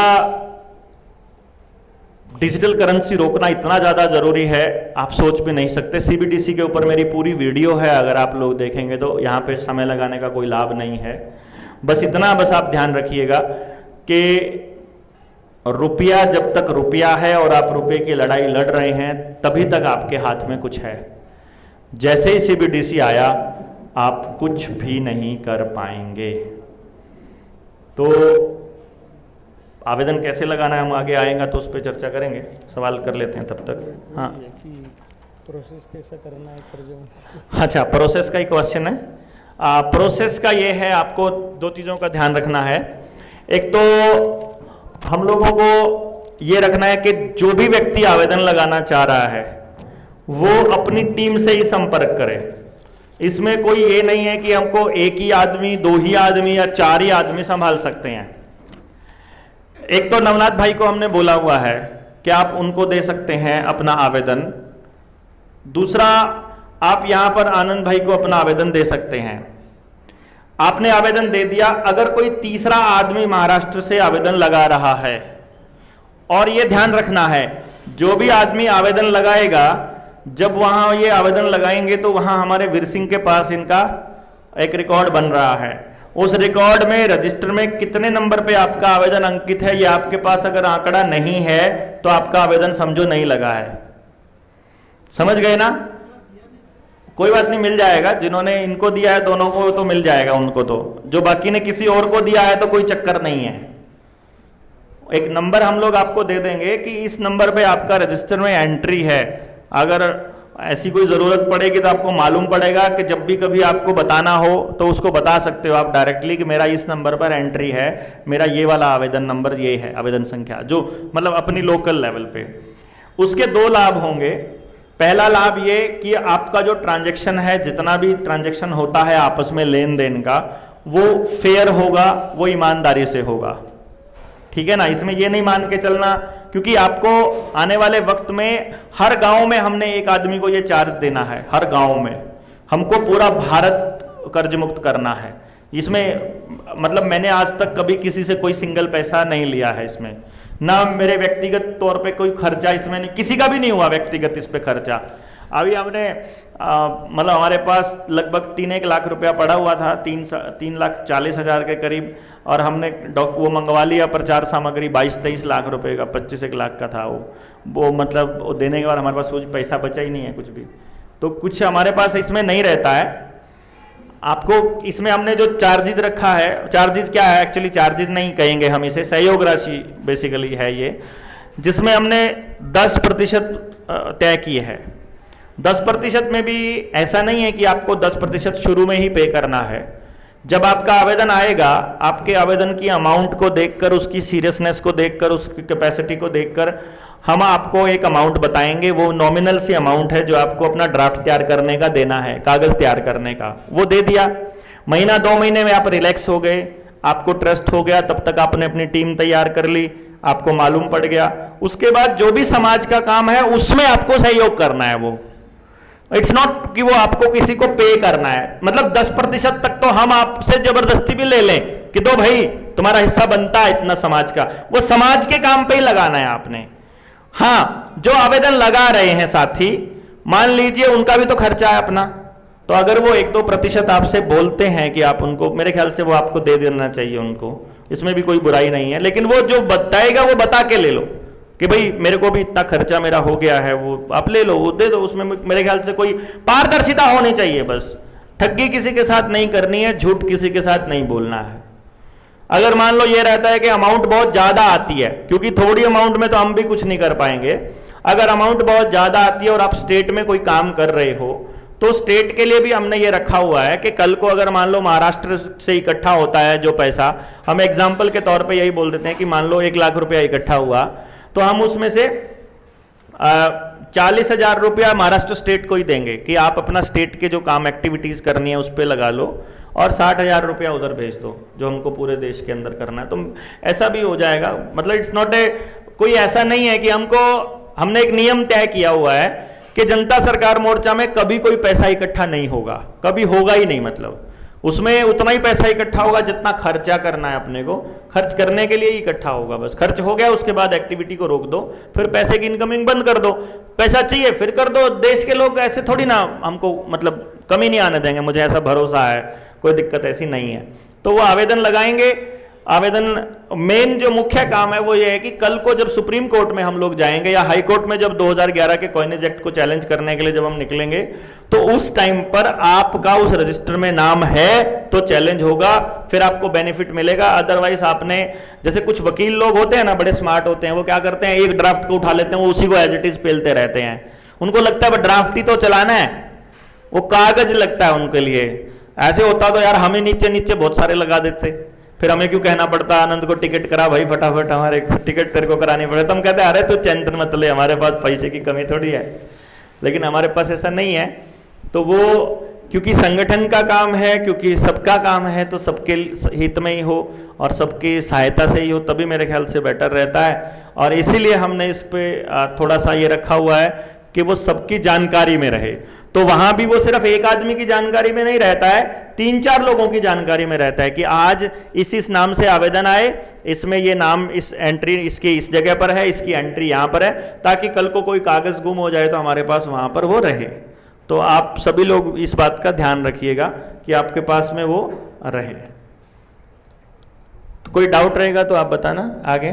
जेएसएम के मालक और चालक कौन है? देखिए, मैं आपको शायद इसमें बता चुका, शुरू में ही हमने बताया था।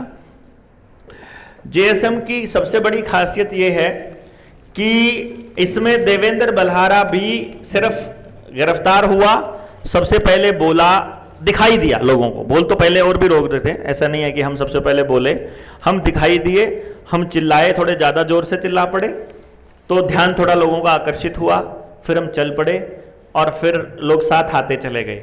तो इसमें अगर मैं अपनी डेफिनेशन भी आपको दूं तो मैं फर्स्ट अमंग द इक्वल्स हूं। मतलब मैं आप सब में से बड़ा नहीं हूं या आपका कोई नेता नहीं हूं, तो कोई भी नहीं है। तो कोई इसका मालक नहीं है, कोई इसका चालक नहीं है, क्योंकि हमारे पास कोई भी अकाउंट ऐसा नहीं है जो जेएसएम का अकाउंट हो। हम किसी का भी सोसाइटी का अकाउंट ले लेते हैं कि तू अपने अकाउंट में मंगवा ले पैसे फिलहाल के लिए, जब जरूरत पूरी हो जाएगी अकाउंट को बंद करवा देंगे, फिर दूसरी उसमें ले लो, फिर तीसरी में ले लो। तो अभी इसमें क्या प्लान कर रहे हैं हम कि जैसे किसी को आयुर्वेद पे काम करना है तो आप आयुर्वेद की अपनी शाखा बना सकते हो, तो आप अपना संगठन बना सकते हो आयुर्वेद वाले सारे मिल करके।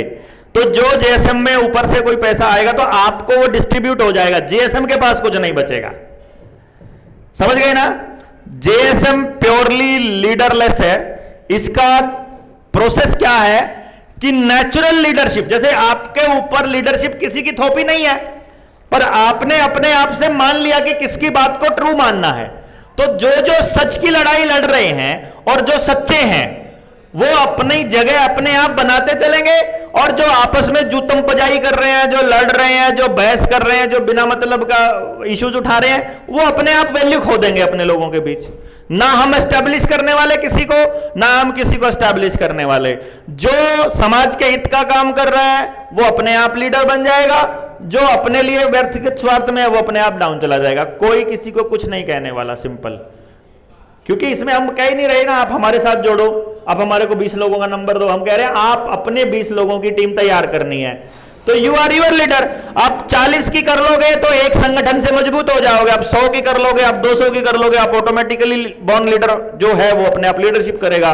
तो जो ईमानदारी से काम कर रहा है वो जेएसएम में है, जो बेईमानी कर रहा है वो जेएसएम में नहीं है। इसीलिए कभी भी अगर देवेंद्र बल्हारा भी कोई गलती करता है तो आप सभी लोग एक सुर में बोल सकते हो इसका जेएसएम से कोई लेना देना है ही नहीं, गलत काम का जेएसएम से कोई लेना देना है ही नहीं।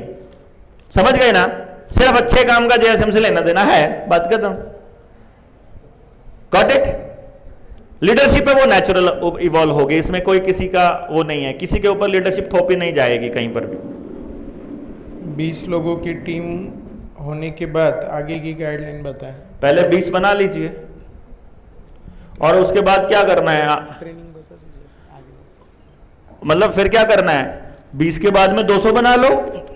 अगर पहले से बना लिए 20 लोगों की, मैंने बोला 20 कोई लिमिट थोड़ी है ना, एक गांव में बन गई दूसरे में चालू कर दो, दूसरे में बन गई तीसरे में चालू कर दो। जितने मजबूत हो गए उतनी जोर से आपकी आवाज सुनी जाएगी। भाई दहाड़ना है आपको, प्रशासन के सामने खड़ा होना है। 20 तो कम से कम बोला है, ज्यादा की लिमिट थोड़ी रखी है अपन ने, ज्यादा की तो जितनी मर्जी। तो मैं अपनी टीम बनाता हुआ घूम रहा हूं ना पूरे देश में, तो आपसे घूमा जाए आप घूम लो, है कि नहीं? टीम बनाते ही जाना है। मतलब ये लड़ाई रुकने वाली थोड़ी ना, ये तो कभी ना रुकने वाली लड़ाई अपन ने चालू कर दी है, तो ये तो कभी नहीं रुकने वाली। इसमें जो हमें बहुत सारे रास्ते खोजने हैं। कल को अगली पीढ़ी को एजुकेशन का रास्ता देना है, अपना गुरुकुल अपना स्कूल कैसे खोलना है। अभी जैसे आनंद ने आपको बताया कि आप इन्होंने ई कॉमर्स की कोई वेबसाइट चालू करी है, तो कल को इन लोगों को कैसे साथ में देना है। अभी आप लोग जितने हैं सारे एक दूसरे से मुलाकात करिए, ग्रुप में शामिल होइए, एक दूसरे से बात कीजिए। अगर आपको लगता है आपकी फ्रीक्वेंसी का आदमी है तो 5-5 लोग मिलकर कंपनी खोल लीजिए। कंपनी को रजिस्टर कराने में कितना पैसा कितना टाइम लगता है, कंपनी रजिस्टर कराइए, उस कंपनी में बाकी लोगों की मदद से पैसे का ट्रांजैक्शन कीजिए, उसमें बहुत जल्दी 20-30-50 लाख रुपए का ट्रांजैक्शन कर डालिए। बैंक वाले अपने आप लोन देने के लिए आएंगे। छोटा सा लोन ले लीजिए, छोटा सा लोन लेकर के फिर अपना काम चलाइए, फिर वो लोन भर दीजिए, फिर बड़ा लोन देगी वही बैंक, फिर बड़ा लोन ले लीजिए, फिर उसको भरना चालू कीजिए, फिर और बढ़ा लीजिए, फिर जब 100 करोड़ के लोन के लेवल पे पहुंच जाओ उसके बाद फिर कर दो। कंपनी तो फेल हो गई, कंपनी तो डूब गई। क्योंकि कंपनी जब डूबती है तो मालिक के सिबिल पे कोई असर नहीं पड़ता है, उसकी लायबिलिटी नहीं होती है। इसलिए अंबानी की एक कंपनी डूबती है, दूसरी को लोन मिल जाता है। तो कंपनियां डूब गई है तो कंपनियां बनाइए ना, आपके लिए रास्ता दिया तो हुआ सरकार ने, आप खामखाई प्रोप्राइटरशिप में चलते हो। प्राइवेट लिमिटेड कंपनियां बनाइए, इतने सारे लोग आपको मिला दिया हमने, आपको इकट्ठा कर दिया, 5-5 लोग 10-10 मिलके मतलब ऐसा कंपनियों का जाल बिछा दीजिए, है कि नहीं? काहे को इतना को टेंशन लेते हो, अपने पर्सनल लोनों के चक्कर में कहीं पड़ते हो, सिविल खराब होने का चक्कर ही नहीं है। कंपनी बनाइए, कंपनी राज होगा ना, उनको कंपनी राज चाहिए ना, हम देंगे तुमको कंपनी राज, वो कंपनी जेएसएम की होगी फिर, है कि नहीं? मतलब हमको जब भी कुछ करना होगा वो कंपनी करेगी। तुम व्यक्तिगत लोग व्यक्तिगत लाभ देना चाहते हो तो लोगों को दो, नहीं तो हम हर गांव में जाकर देखो किसानों के साथ बड़ा ठगी हो रही है। किसी किसान के पास 5 एकड़ जमीन है, किसी के पास 10 एकड़, किसी के पास, ऐसा करके उनको बोलो कि तुम्हारे नाम की कंपनी बना देते हैं, तो तुम्हारी जो मटेरियल है, तुम्हारा जो सामान है, वो कंपनी खरीदेगी, है? कंपनी ने खरीद लिया, अब कंपनी क्या करेगी? कंपनी उसकी प्रोसेसिंग करेगी, कंपनी उसको साफ करेगी, उसमें से बढ़िया बढ़िया बीज निकाल लेगी, टमाटर बनाया है तो उसकी सॉस बना लेगी, उसको सुखा करके पीस के पाउडर बना लेगी, अगर मिर्च बनाई है तो उसका अचार बना देगी, अगर आपने दूसरी मिर्च कोई और है तो आप आम है वो दूसरे अचार है वो बनाएगी। गांव के लोगों के पास कितना सारा काम होता है, कंपनी बनाइए, अपने पास पूरे देश में नेटवर्क बन ही रहा है, जिसका मटेरियल हो, अभी कोई ऐसा आयोजन होगा जैसे राजीव भाई का अभी जयंती आने वाला है, ऐसी जगह पे हम अपनी स्टॉल लगाएंगे, जिसका बढ़िया अचार है उस कंपनी का अचार बिकना स्टार्ट हो जाएगा। चालू करिए, ऐसे ऐसे बनेगा ना, मतलब सारा का सारा ऑर्गेनिक। जब पता लगेगा कि ये कंपनी जेएसएम से जुड़ी हुई है, जैसे पहले क्या था, राजीव दीक्षित जी के नाम पर बहुत से लोगों ने ठगी बहुत करी लोगों के साथ, फर्जी माल भी बेचा, उनका नाम लग जाए था, है? तो ऐसा करके हम लोग वो नहीं करेंगे। जब ये पता लग गया कि जिसमें राजीव भाई का नाम भी है, जेएसएम का नाम भी है, तो ठगी नहीं करेंगे। तो हम लोग, हमारा नाम ही इस बात के लिए मशहूर हो जाएगा कि अगर जेएसएम का माल है तो प्योरिटी की गारंटी है, टेंशन ही खत्म है। तो फिर कस्टमर भी बहुत मिलेगा, कोई दिक्कत नहीं है, मतलब क्लाइंट भी मिलेंगे, कस्टमर भी मिलेंगे, मार्केट भी मिलेगी, सब मिलेगा, भूखा नहीं मरेगा कोई भी। अपन जो लोग समाज के काम कर रहे हैं, अगर जब तक आंदोलन का काम कर रहे हो, तो महीने में 10 दिन आंदोलन का काम करा, 20 दिन खाली बैठे हो, अपने प्रोडक्ट बेचो ना यार, आप अपने प्रोडक्ट बनाइए ना, आप कंपनी के मालिक हो, जितना सामान बिकेगा आपकी कंपनी बढ़ेगी, उसमें दिक्कत ही क्या है? दिन रात जितना काम करोगे आपकी कंपनी का काम है, जेएसएम का प्रचार करोगे तो भी आपकी कंपनी का ही प्रचार हो रहा है। तो हर आदमी कनेक्ट हो जाओ ना इस तरह से। क्यों, मतलब ऐसा क्यों सोचते हो कि ये अलग है या वो अलग है? जितने आप ईमानदारी से काम करोगे उतना आपको मजबूती मिलेगी। गड़बड़ वहीं आएगी जहां हम लोगों के अंदर चोर आ जाएगा, बस गड़बड़ वहीं है, समस्या बस वहीं आएगी। अगर चोर नहीं है तो दब के मेहनत कीजिए, आपकी मेहनत खाने वाला कोई नहीं है। क्योंकि इसमें हमने तय किया है कि एक तो जिसके हाथ में माइक रहेगा वो कभी चुनाव नहीं लड़ेगा, एक तो ये फायदा रहेगा। तो जो माइक है उसको चुनाव लड़ने का अधिकार ही नहीं है, तो जो भी स्टेज पर आ गया उसको टिकट नहीं मिलने वाला मतलब उसको चुनाव लड़ने का कोई लॉजिक नहीं है उसका। अच्छा, दूसरा फंडा क्या है कि जैसे अगर मान लो अभी कुछ लोगों ने मेरी बात को स्वीकार करना शुरू किया है, तो हमने ये तय किया है कि जब भी कंपनी बनेगी, जैसे हमने बनाया कि ईव कंपनी बनाएंगे हम, तो अभी पहले स्टार्टिंग में जो लोग लेवल 2 की ट्रेनिंग कर चुके हैं, जो 19 तक जो मेहनत करे, जो जेन्युइन लोग होंगे, उन सब के कोलैबोरेशन की एक कंपनी बना देंगे पूरे भारत की, जो पहली लेयर की होगी, जिनके तक हम लोग पहुंच गए। तो वो जो कंपनी बनेगी उसमें उनकी फैमिली का पार्टनरशिप बराबर रहेगा कि कल को मान लो बाय चांस ऐसा हो गया कि किसी को काम करते हुए कोई हानि हो गई, तो उसकी फैमिली कम से कम भूखी नहीं मरेगी, उसकी गारंटी है। वो पैसा जितना कमाएगा, कि जैसे बराबर की पार्टनरशिप है, बराबर की पार्टनरशिप में प्रॉफिट का बराबर हिस्सेदार है, मैक्सिमम लिमिट इतनी है कि महीने में इतना निकाल सकते हो, तुम्हारा घर का खर्चा कितना है, इतना महीने का निकल गया, उसके बाद बाकी का पैसा जो अगर बचा तुम्हारा प्रॉफिट, तो तुम्हारा प्रॉफिट तुम्हारे ही खाते में ऐड होता जाएगा, तो तुम्हारी मालकियत उसी हिसाब से बढ़ती जाएगी।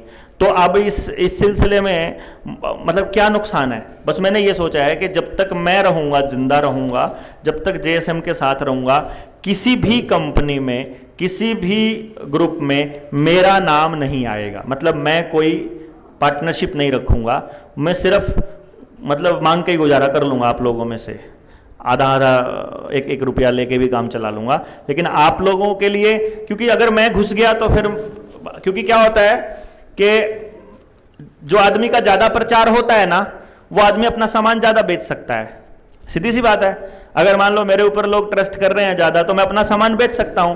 अब मेरा एजुकेशन का फील्ड है, मेरे एजुकेशन के फील्ड में मैं बताता हूं, मैंने जब अपनी टीम को ग्रो करना शुरू किया 2016-17 में, तो 16 से पहले की बात बता रहा हूं, प्राइवेट स्कूल के साथ हमने टाई अप किया।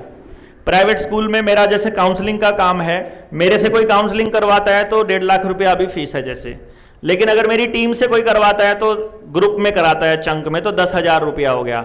तो प्राइवेट स्कूल से सेटिंग करा, 4,000 बच्चा है, 10,000 पर बच्चा किया, प्रिंसिपल को 10 लाख रुपया 20 लाख रुपया दिया, उसने अपना काम चालू कर दिया, वो काम चालू कर देती है। उसके बाद में 4,000 बच्चा 10,000 के हिसाब से 4 करोड़ रुपया बनता है। 20 लोगों की टीम है, तुम खाओ कमाओ मौज करो, कोई चक्कर नहीं, कितना पैसा मुझे नहीं चाहिए इसमें से। क्योंकि मैंने जब ये विद्या बनाई थी तो मैंने ये कहा था इससे मैं अपने लिए लग्जरी नहीं खरीदूंगा। तो जब मैं वो कंपनी बनेगी, उस कंपनी में वो जो साथी होंगे उनको जब वो काम मिलेगा स्कूल का, तो सबको प्रॉफिट मिलेगा उसका। मतलब उस 4 करोड़ में भी मेरा कुछ नहीं होएगा, इसकी गारंटी है। मतलब जितना हम करेंगे सब कंपनी में, तो आपकी ग्रोथ होएगी सिंपली। इस तरीके से हम लोग एक फैमिली की तरह आगे बढ़ने का प्लान है। डिपेंड करता है कि आप में से कितने लोग इसको आगे लेके जाते हैं, कितने। कुछ लोग ऐसे होते हैं जिनको अभी अभी चाहिए रिजल्ट, बस कल सुबह तक ही चाहिए सारा माल ना, तो वो उनका भी पता चल जाएगा। जिनको 6 महीने के लिए, वो 6 महीने। मैं सोच रहा हूं कि हम सदियों तक इसको ऐसा बनाएं। जो मैंने 2015 की मेरी एक वीडियो में मैंने बोला था, वो तो चैनल उड़ गया, जिसमें मैं एक पूरा का पूरा परिवार बनाने के लिए समाज में उतरा हुआ था। वो पहले से कुछ लोग चिन्हित थे, जिसका नाम मैंने रखा था Bratva. Bratva is a Russian word, it's use for the brotherhood. तो हम ऐसे भाई इकट्ठे होंगे जो खून से भाई नहीं है, लेकिन हम कर्म से भाई रहेंगे, सोच से भाई रहेंगे, और भाई भाई एक दूसरे की फैमिली के लिए करेंगे। ये मैंने एक विचार जन्मा था 2015-16 में। बाद में फिर ये सब चेंजेस आते चले गए, तो अब ये दूसरा कॉन्सेप्ट आ गया। तो जीएसएम ले लेंगे नाम, अपने को क्या नाम से क्या फ़र्क पड़ता है।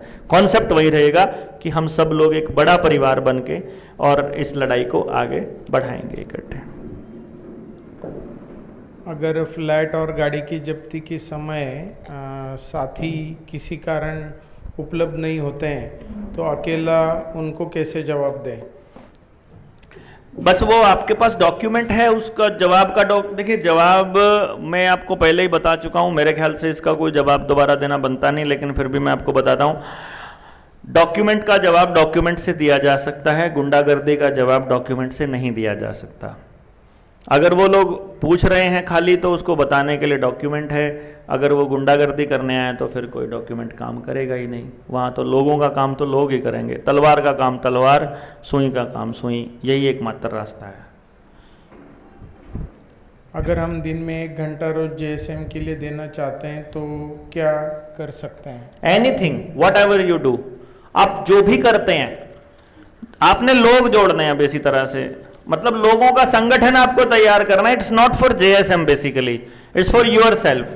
ये आप ही की एक ढाल बनकर तैयार हो रही है, आप ही का सुरक्षा चक्र बन रहा है ये। इसमें जेएसएम का कुछ नहीं है। जेएसएम का तो रोल इतना सा है कि वो आपको बाकी लोगों से मिलवाने का एक मौका दे रहा है, एक प्लेटफॉर्म दे रहा है। अब यहाँ जेएसएम ने ये ट्रेनिंग नहीं ऑर्गेनाइज की होती तो आप एक दूसरे से नहीं मिले होते। तो आप एक दूसरे का नंबर लेके जाइए, नाम लेके जाइए, एक दूसरे से मिलिए। हमको क्या करना है? हमको ना मराठी आती है, ना आप लोगों के साथ रहना है, ना आपका साथ कुछ करना है। रहना तो आपने है ना, आपको मिलवाने का काम अपना है। कि जो लोग एक सोच के हैं, जो एक जैसा सोचते हैं, वो लोग आओ, मिलो और दूसरे से फिर इसको बढ़ाओ और संख्या को बढ़ाओ। तो अपना काम इतना सा मात्र है। तो आप अपनी संख्या को बढ़ाते जाइए, बस यही एकमात्र तरीका है। फिलहाल आगे जैसे जैसे संख्या बढ़ेगी वैसे वैसे हम आदेश दे पाएंगे। अभी देखो, कलेक्टर के पास गए हुए हैं, कलेक्टर के पास देखा कि पीछे 3 आदमी हैं, तो माई बाप आपको ये करना पड़ेगा जी, कर दीजिए जी, हम रिक्वेस्ट कर रहे हैं, इस देश के नागरिक हैं, हम देश की जनता हैं, आप ही के मतलब ज़िले में रहते हैं, हमको ये दिक्कत है, हमको ये कहना पड़ेगा। पीछे देखते हैं कि यार पीछे 1000 आदमी, ओए बात सुन धर्मपाल, नौकर है, नौकर की तरह बात कर, इधर जनता खड़ी है, मालिक हम है, फिर ऐसे बोलेंगे। भाई या तो आप डीसी को बोलो हमारी मांगे भर दो, मतलब मांगे पूरी कर दो, या फिर कह दो हमारी आदेश पूरा करो। ये तो आपके ऊपर कितने लोग होंगे इसके ऊपर निर्भर करेगा, समझे ना। Continue. Credit card, UPI ID, mobile banking ये सब यूज करें या इसको बंद करें? ये मेरा काम थोड़ी ना है। मैंने आपको बता दिया है कि ये सब चीजें आपकी गुलामी का ही रास्ता है। आप रहना चाहते हो गुलाम इनके रहिए, आप मुक्ति चाहते हो मुक्त हो जाइए। ये तो आपके ऊपर है, डिसीजन इज योर्स।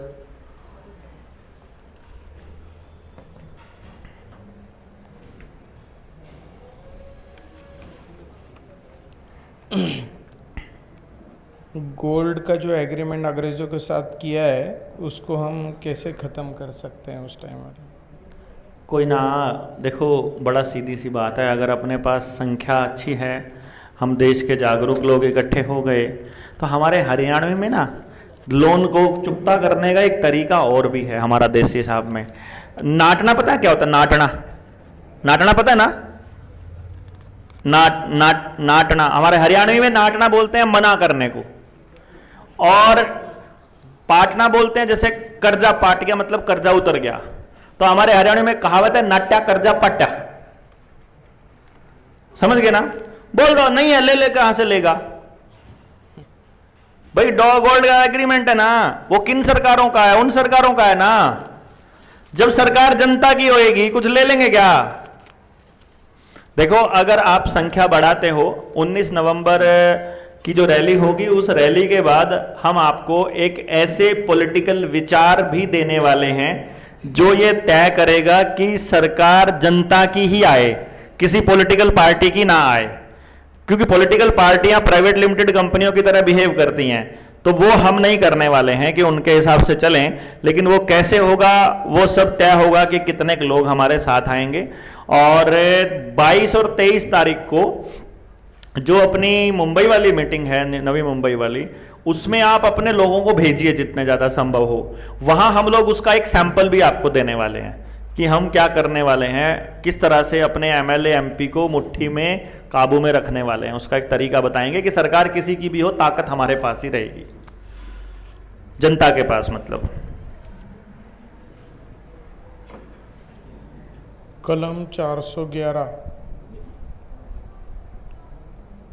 क्या होता है? 411 कलम क्या? कलम 411 या कलमावर पोलीस सोना टाकला उचलतात व चोरांचे बळजबरीने सोने, कुणाचे आहे हा प्रश्न? कलम 411 वर काही करू शकतो का? या कलमावर पोलीस सोना फिर कर लेना, अगला देख लो।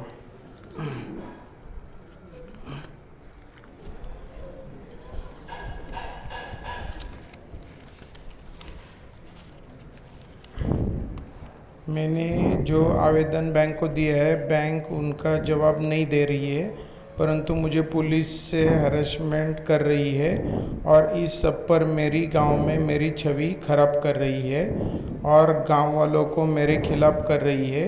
अब एक तरफ गांव और एक तरफ मैं खड़ा हूं और गांव वाले कहते हैं कि हमारे गांव में बाहर वालों का काम नहीं है, यानी जेएसएम का काम नहीं है।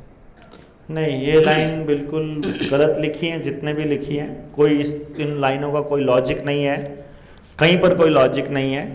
बैंक वाले देरी कर रहे हैं, ये लाइन एकदम ट्रू है। पुलिस हरासमेंट कर ही नहीं सकती, आ ही नहीं सकती पुलिस, तो ना पुलिस आ सकती, ना पुलिस फ़ोन कर सकती, ना पुलिस कुछ कर सकती। ये गलत लाइन है, जिसने भी लिखी है बिल्कुल गलत बात बोल रहा है। आपके गांव में आ ही नहीं सकती यार, पुलिस का काम ही नहीं है पैसे दिलवाने का, ना दिलवाने का। बैंक का जो रिकवरी वाले हैं वो कर सकते हैं, पुलिस का तो कोई रोल ही नहीं है। और रही बात गांव वालों की, इसका मतलब ये है कि हमने अपनी गांव में छवि, जिसका भी ये चिट्ठी है उसका मतलब है उसकी छवि गांव में बिल्कुल इतनी खराब है कि उसके साथ गांव का एक आदमी नहीं है। अदरवाइज आप इस बात को बताओगे और गांव वालों को बताओगे कि तुम्हारे साथ ठगी हो रही है, सारा गांव साथ में आएगा। वो तो जेएसएम के बाहर वाले का काम क्या है कि जहां वो उसकी जिंदगी बचनी है, पूरे गाँव को बचाने का काम कर रहे हैं, वहां कोई गाँव नाटक मना थोड़ी कर सकता है। तो हाइपोथेटिकल सवाल नहीं बनाने का है मेरे ख्याल से, सवाल एक्चुअल हो जो वहां पर हो, जिस पे हमने काम किया हो। तो कहाँ तक बोल हो गया बस? लगभग 3 है। हाँ, देवेंद्र जी, आपका बहुत बहुत धन्यवाद दिल से। सत्ता, पैसा, संपत्ति, फौज, न्यायालय सब इनका है, तो हमको न्याय कानूनी और से कैसे मिलेगा? उन सब कानून तोड़ के हमें कौन सा कानून बनाना पड़ेगा? देखिए क्या है कि ये तब तक है जब तक हम अकेले अकेले लड़ रहे हैं। जैसे ही हम संगठित होकर के जनता की अदालत के थ्रू जब ये मुकदमे जाएंगे ना, तो सरकारों को या कह लीजिए अदालतों को फिर न्याय करना ही पड़ता है। क्योंकि जब ये मालूम पड़ जाए ना कि अदालत को पता चल गया कि देश के लोगों को मालूम पड़ चुका है कि हम लोग एक ही गलबाहियां खेल रहे हैं और देश की जनता को बेवकूफ बना रहे हैं, उस टाइम न्यायपालिका में विश्वास दोबारा बनाने के लिए न्यायपालिका को कुछ निर्णय ऐसे देने ही पड़ते हैं कि देश के लोग वापस फिर से न्यायपालिका के ऊपर भरोसा करने लगे। और यह केवल तब होता है जब देश की जनता को सब पता है, यह बात अदालत को भी पता हो। अदरवाइज जो चलता रहेगा वो चलता रहेगा, अन्याय होते रहेंगे, फैसले बिकते रहेंगे। यहां फैसले होते हैं, असल में न्याय तो होता ही नहीं है। कोर्टों के अंदर ना सिर्फ फैसले होते हैं। और एक बात होती है कि यहाँ जस्टिस जो है वो अफोर्डेबल है तो आपको मिलेगा, आपके लिए अफोर्डेबल नहीं है तो आपको नहीं मिलेगा। तो इस तरह के लिए हमें जो व्यवस्था, जो कानून है ना, मैंने आपको पहले ही बता दिया है, अगर आप अपने गांव को मजबूत कर लेते हो, अपनी पारंपरिक चीजों को दोबारा से अपनाने की कोशिश करते हो, तो आपके ऊपर देश का कोई कानून लागू होता ही नहीं है। सीधी सी बात है, इसका इलाज बड़ा आसान है। लेकिन यदि आप इसी तरीके से रहना चाहते हो, फिर आपको यह लड़ाई लड़नी पड़ेगी कि आपको वहां पहुंच करके ही कानून बदलने पड़ेंगे। और वहां पहुंचकर आप कानून इस हाल में तो नहीं बदल पाएंगे। उसका रीजन है कि आज के टाइम पे भी अपनी हर मिनिस्ट्री के अंदर CIA के एजेंट भी बैठे हैं और रॉथस्चाइल्ड रॉकफेलर के एजेंट भी बैठे हुए हैं। क्या था?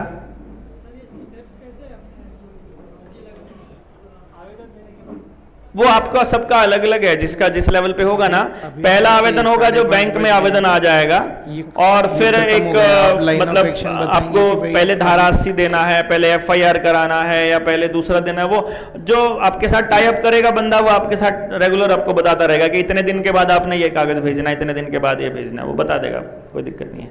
तो डॉक्यूमेंट पूरा हो गया, सबके सवाल कंप्लीट? हाँ, बस कॉमन है तो ठीक है। देखिए, सवाल इतना ही ऐसे पूछते रहोगे तो ऐसे तो खत्म नहीं होगा कभी भी। मैंने दिया था लेकिन वो मिस्टेक हुआ है। सिर्फ ये पूछ रहा था कि जो अर्जी लगा रहा है, अर्जी लगाने के बाद जो अगर सरकारी नौकरदार है या उसका कुछ बिजनेस है, तो ये पता चलने के बाद तो नहीं आता, नहीं है ना, कंटेंट है इतने ठीक। उसका कारोबार कैसे करें? जी,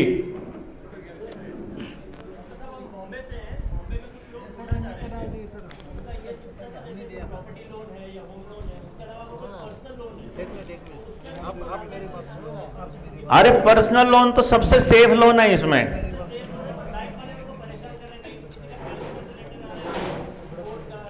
हाँ, तो लेटर आ रहा है ना। हाँ, तो लेटर ही तो आ रहा है। तो इधर से आवेदन लगा दो, लेटर आने बंद हो जाएंगे। बैंक वाले का फोन आता है, अगर किसी का बाय चांस इवन किसी की गाड़ी का भी है और घर का भी लोन है या पर्सनल भी है ना लोन, मान लो, तो मैं आपको बताता हूं, जब आपका आवेदन जाएगा ना, मैं आपको इसकी टेस्टिंग करने के लिए मैं पहले बता रहा हूं, आपके आसपास कोई ऐसा बंदा जिसके घर रोज फोन आते हैं बैंक वालों के और जीने नहीं दे रहे हैं और बिल्कुल जीना मुहाल कर रखा है और कभी भी कोई भी आ जाता है, ऐसे आदमी का एक आवेदन लगा कर देखो एक बारी। मतलब ज्यादा नहीं करने का, पहले एक लगाकर देखो अपने सर्कल में। ऐसे जैसे अभी इन्होंने जो बोला वो उस आदमी के लिए बोला जिसका ठीक ठाक बिजनेस चला हुआ है।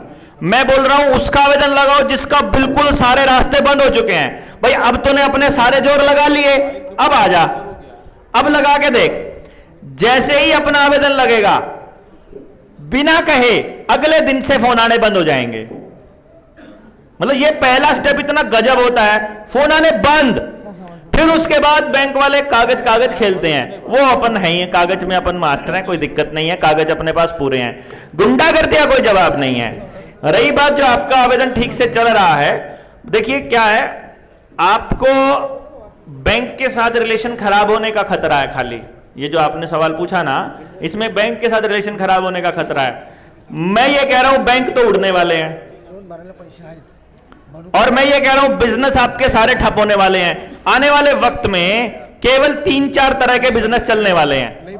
पहला बिजनेस जो टेलीविजन, मोबाइल, वीडियो गेम से जुड़ा हो। दूसरा फार्मा कंपनी से जुड़ा हो। तीसरा रियल एस्टेट, सड़क, बजरी, रेत, इनसे जुड़ा हो। बाकी कोई बिजनेस नहीं चलने वाला, सबके ठप होने वाले हैं। सिर्फ यही बिजनेस हैं जो इनके प्रोपेगेंडा को प्रोपेगेट करते हैं और समाज का सत्यानाश करते हैं। यही बिजनेस ज्यादा बढ़ेंगे, इन्हीं में पैसा कमाया जाएगा। टेलीकॉम का हो गया, इंटरनेट का हो गया, मोबाइल कंपनियों का हो गया, टीवी इलेक्ट्रॉनिक का हो गया, ये बाकी चीजों के बिजनेस ठप होंगे, उसमें से छोटे दुकानदार सारे बर्बाद होते जाएंगे और केवल सारा बिजनेस बड़ी कंपनियों को शिफ्ट होता चला जाएगा। पहले सबसे छोटा दुकानदार बर्बाद होगा, फिर थोड़ा बड़ा होगा, फिर थोड़ा बड़ा होगा, फिर थोड़ा बड़ा होगा, और पूरे शहर में फिर जायंट रह जाएंगे एक दो, और बाकी के लोग उनके सप्लायर रह जाएंगे खाली मात्र, कि तुम स्टोर कीपर की तरह काम करो, तुमको पर ऑर्डर 10 रुपया 100 रुपया भीख मिल जाया करेगी। Now you are not a trader. Trader नहीं रहने देना इन्होंने किसी को भी, है वो वाले बैंक ना, बैंक तो कुछ भी देगा, कुछ भी देगा।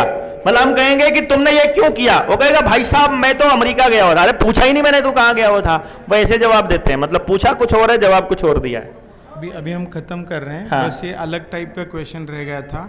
मेरा घर 2 साल से बंद किया है, लेकिन मुझे वो फिर से वापस मिलने के लिए क्या मैं प्रयत्न कर सकता हूँ क्या? हाँ, क्यों नहीं कर सकते हैं, बिल्कुल, बड़ा अच्छी बात है। ये तो आपका घर 2 साल से बंद है। अगर आपका घर 2 साल से बंद है, फैक्ट्री बंद है 3 साल से, 1 साल से फैक्ट्री, इन सबके लिए आपको मैं बता दूं, पहली बात 19 नवंबर को आ जाइए वहां पर, मतलब आने का मतलब है उधर का तैयारी कीजिए। और एक और बात, बहुत से लोग हैं जो उनके लिए टिकट का अरेंजमेंट नहीं होगा, या बहानेबाज लोग भी हैं खूब सारे जो कहेंगे हमसे नहीं आया जाएगा।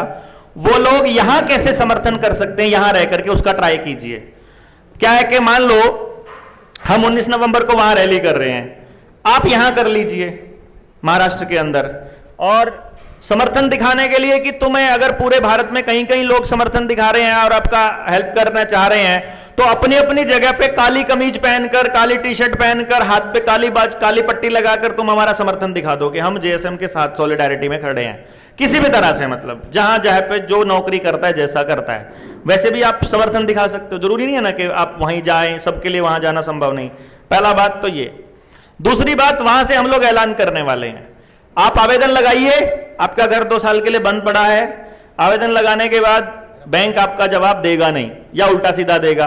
दूसरे नंबर पे एफआईआर लगाएंगे बैंक के खिलाफ।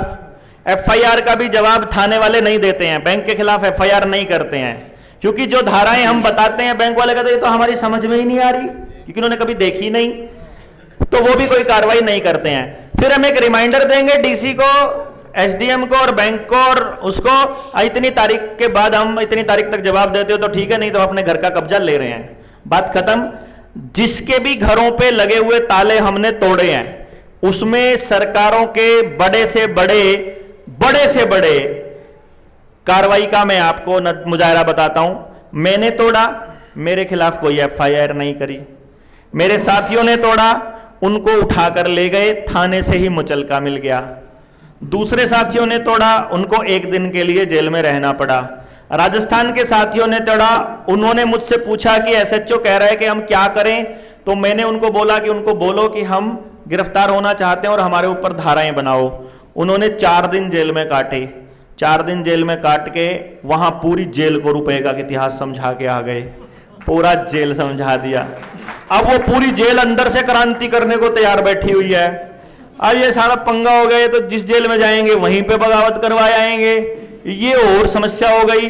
और बड़ी बात, अगर 1 दिन की जेल हो जाए, 4 दिन की जेल हो जाए, ताला तोड़कर गए थे, पूरी फैमिली घर के अंदर बैठी है, दोबारा ताला ना लगे, 2 दिन की जेल में मकान वापस मिलता हो तो घाटे का सौदा है क्या है? और जेल में चले गए अगर, तो जेल में चले जाओगे तो मुकदमा कोर्ट में चला जाएगा। मुकदमा कोर्ट में चला गया तो जब तक मुकदमा सुलटेगा नहीं तब तक वो मकान बिकेगा नहीं, तो मकान अपना, टेंशन फ्री, चक्कर ही कोई नहीं है। तो ताले वाले तो सब टूटेंगे। 19 को ऐलान होगा, स्वतंत्रता का ऐलान होगा, स्वाधीनता का ऐलान होने वाला है। हम अगर वहां स्वराज आने वाला है तो ये अपने को करना है कि ये बैंकों के कोई औकात ही नहीं है कुछ छोड़ने। आप इकट्ठे रहिए, आप संगठित रहिए, सबको लपेट देंगे। तो आप सब लोग बड़े शांतिपूर्वक बैठे। एक सवाल और है। हाँ बताओ। मेरा सवाल है सर, मुझे घर जब्ती का नोटिस मिला था, तब मैंने डीआरटी कोर्ट गया था और स्टे ऑर्डर के लिए घर जब्ती रुकवाई, लेकिन डीआरटी कोर्ट ने मुझे 1 लाख रुपए इस पर भरने के लिए बोला है। इसके आगे हमें क्या करना चाहिए ये बताएं। देखो ऐसा है, घर जब्ती से बचने का मैंने आपको बता दिया। आपके पास 100-200 लोग अगर हैं, आपकी घर जब्ती का कोई सवाल पैदा नहीं होता है, ठीक है ना। कोर्ट डीआरटी आपके लिए बना ही नहीं है, डीआरटी आपके लिए बना ही नहीं। पहली बात यह है, डीआरटी बैंकों को ही लिए सपोर्ट करने के लिए बना है, तो डीआरटी के भरोसे क्या करोगे? देना चाहते हो दीजिए, नहीं तो हाई कोर्ट चले जाइए। हाई कोर्ट जा सकते हो आप, हाई कोर्ट में देख लीजिए आपसे लड़ा जाता है तो, और नहीं तो जब आपका आवेदन होगा उसके हिसाब से हम लोग तय करेंगे, आपका डॉक्यूमेंट आएगा उसके बेसिस पर देखेंगे। वकील का खर्चा आपने देखना है। बाकी अपने आसपास वकीलों को तैयार करना स्टार्ट कर दीजिए। एक वकील लेना है एक बंदे ने, उसी वकील को दूसरे आदमी के नहीं देना। जाइए उसमें जाओगे कचहरी में, वहां ऐसा वकील ढूंढिए जिसने अभी अभी प्रैक्टिस चालू करी हो। पुराना वकील कोई नहीं आपका साथ देने वाला, क्योंकि वो घाघ लोग हैं, वो सरकार के खिलाफ नहीं चलते, उनकी जजों के साथ सेटिंग होती है, तो वो नहीं करते ऐसा कुछ भी, वो बिकाऊ माल है सारा। नया वकील है, उसको बोलिए मुकदमा भी हम लड़ेंगे, डॉक्यूमेंट भी हम देंगे, सबूत भी हम देंगे, ड्राफ्ट भी हम देंगे, तेरा सिर्फ वकालतनामा चाहिए और जीतेंगे पक्का। तेरा नाम होगा पूरे देश में, इतिहास में नाम लिखा जाएगा। बता कितने पैसे देगा? अच्छा, इनका एक वकील को देने की भी जरूरत नहीं है अगर नया वकील पकड़ोगे तो। उसको फायदे का, उसको घाटे का सोचा थोड़ी ना है। लोन लिया हुआ है, कर्ज की ईएमआई भी टाइम पे जा रहे हैं, मगर जीएसएम का वीडियो देखने के बाद में एक भी ईएमआई मैंने भरा नहीं है, तो इसे भरना चाहिए या नहीं भरना चाहिए? ये बड़ी गलती करी है। मैं आपको बताता हूं इसका तरीका। आप ईएमआई भरिए अभी जितनी रह गई है, मान लो अपनी 3 ईएमआई रह गई है, 2 ईएमआई रह गई, उनको भर दीजिए। उसको लोन को रेगुलर कीजिए। रेगुलर लोन पे एक और लोन मिल जाएगा, बड़ा लोन लीजिए, ठीक है? ठीक है। ऐसा एक सुनिए, मान लो 1 करोड़ 2 करोड़ का मिल गया अगर अभी आपको, तो अगला 5 करोड़ का भी मिल सकता है, तो वो लीजिए। वो लेने के बाद एक ईएमआई उसकी भी भरिए और फिर आवेदन लगाइए कि मेरे को डाउट हो रहा है, और पहले मेरे सवाल का जवाब दो। अगर मेरे सवाल का जवाब नहीं दिया तो मैं बंद कर दूंगा ईएमआई। तो उसमें जो कोर्ट है ना, वो हमारे साइड में रहेगा कि यार ये बंदा सारी ईएमआई दे रहा था, इसने तो अपने सवाल पूछे थे, बैंक वाले भागे बीच में से मैदान छोड़कर, ये बंदा तो भागा ही नहीं है, तो देने को तैयार है आज भी, पहले भी दे रहा है। इसकी तो भाई जो मजबूरी में फंसा वो तो फंसा है, जो बाकी का है वो जो दे रहा है, वो अगर सवाल पूछता है कि मैं तुमसे सवाल पूछ रहा हूं, मेरे को महीने भीतर सवाल दो, मैं अगली ईएमआई नहीं देने वाला हूं अगर तुमने ये गड़बड़ किया है तो मेरे साथ में, बिल्कुल अनाउंस करके बंद करिए। उसके बाद आप कोर्ट में जाएंगे बिल्कुल एकदम, अरे भाई दारू में तो देने को, बैंक जवाब दे ले ले, है कि नहीं? उसको तरीके से करना है। बल्कि इस पैसे को इन्वेस्ट करके, इस पैसे को इन्वेस्टिंग का एक तरीका बताऊं मैं आपको, अगर आपको सही में लगे तो, मजा आए तो। देखो, अब अपना एक साथी था, मैं नाम नहीं बोलता, उसने तो वहां हम 2nd लेवल की ट्रेनिंग कर रहे थे, उधर ही जोश इतना आया उसको, उसने फटाक से पर्सनल लोन लिया। उसको पर्सनल लोन सिर्फ 3 लाख रुपए का मिला। उसमें से 2 लाख रुपया कुछ पैसा जमा करके एक बलेरो निकलवाई, उसी में से 3 लाख में से ही देके, उसी में से कुछ पैसा जमा करा के एक स्विफ्ट डिजायर निकलवाई। जो बाकी पैसा बचा हुआ था वो डाउन पेमेंट दे करके 2 बाइक 2-2 लाख रुपए की निकलवाई। 4 साधन करके अपने जेएसएम के साथियों में बांट दिया कि लो खेलो, अब मौज करो। अपनी जेब से एक पैसा लगा ही नहीं है, कोई चक्कर ही नहीं है। अपना लोन पहले करा के बैठा है बंदा 20-1 लाख का। वो बोला यार खर्चा लगना है, अब अपने को समाज के लिए काम करना है। अब वो अगर आपके पास ऐसा बनता है, आपके पास अगर इतनी अमाउंट है बैंक से आई हुई, उस पैसे से कंपनी खोलिए, कंपनी में इन्वेस्ट कीजिए, उस पैसे को सर्कुलेट कीजिए, घुमाइए, उस कंपनी का टर्नओवर 1 करोड़ 2 करोड़ 5 करोड़ करके फिर वहां से 50-1 करोड़ का लोन लीजिए। अगर ऐसा करना है अगले 5-4 महीने में ना, तो ऐसा नहीं करना है, फिर लोन चुकता हम कर ही रहे हैं, उसमें कोई दिक्कत ही नहीं। ठीक है जी। तो बड़े क्रांतिकारी साथी आप लोग हैं। एक सवाल रह गया, बताइए, आपका भी देख लेते हैं।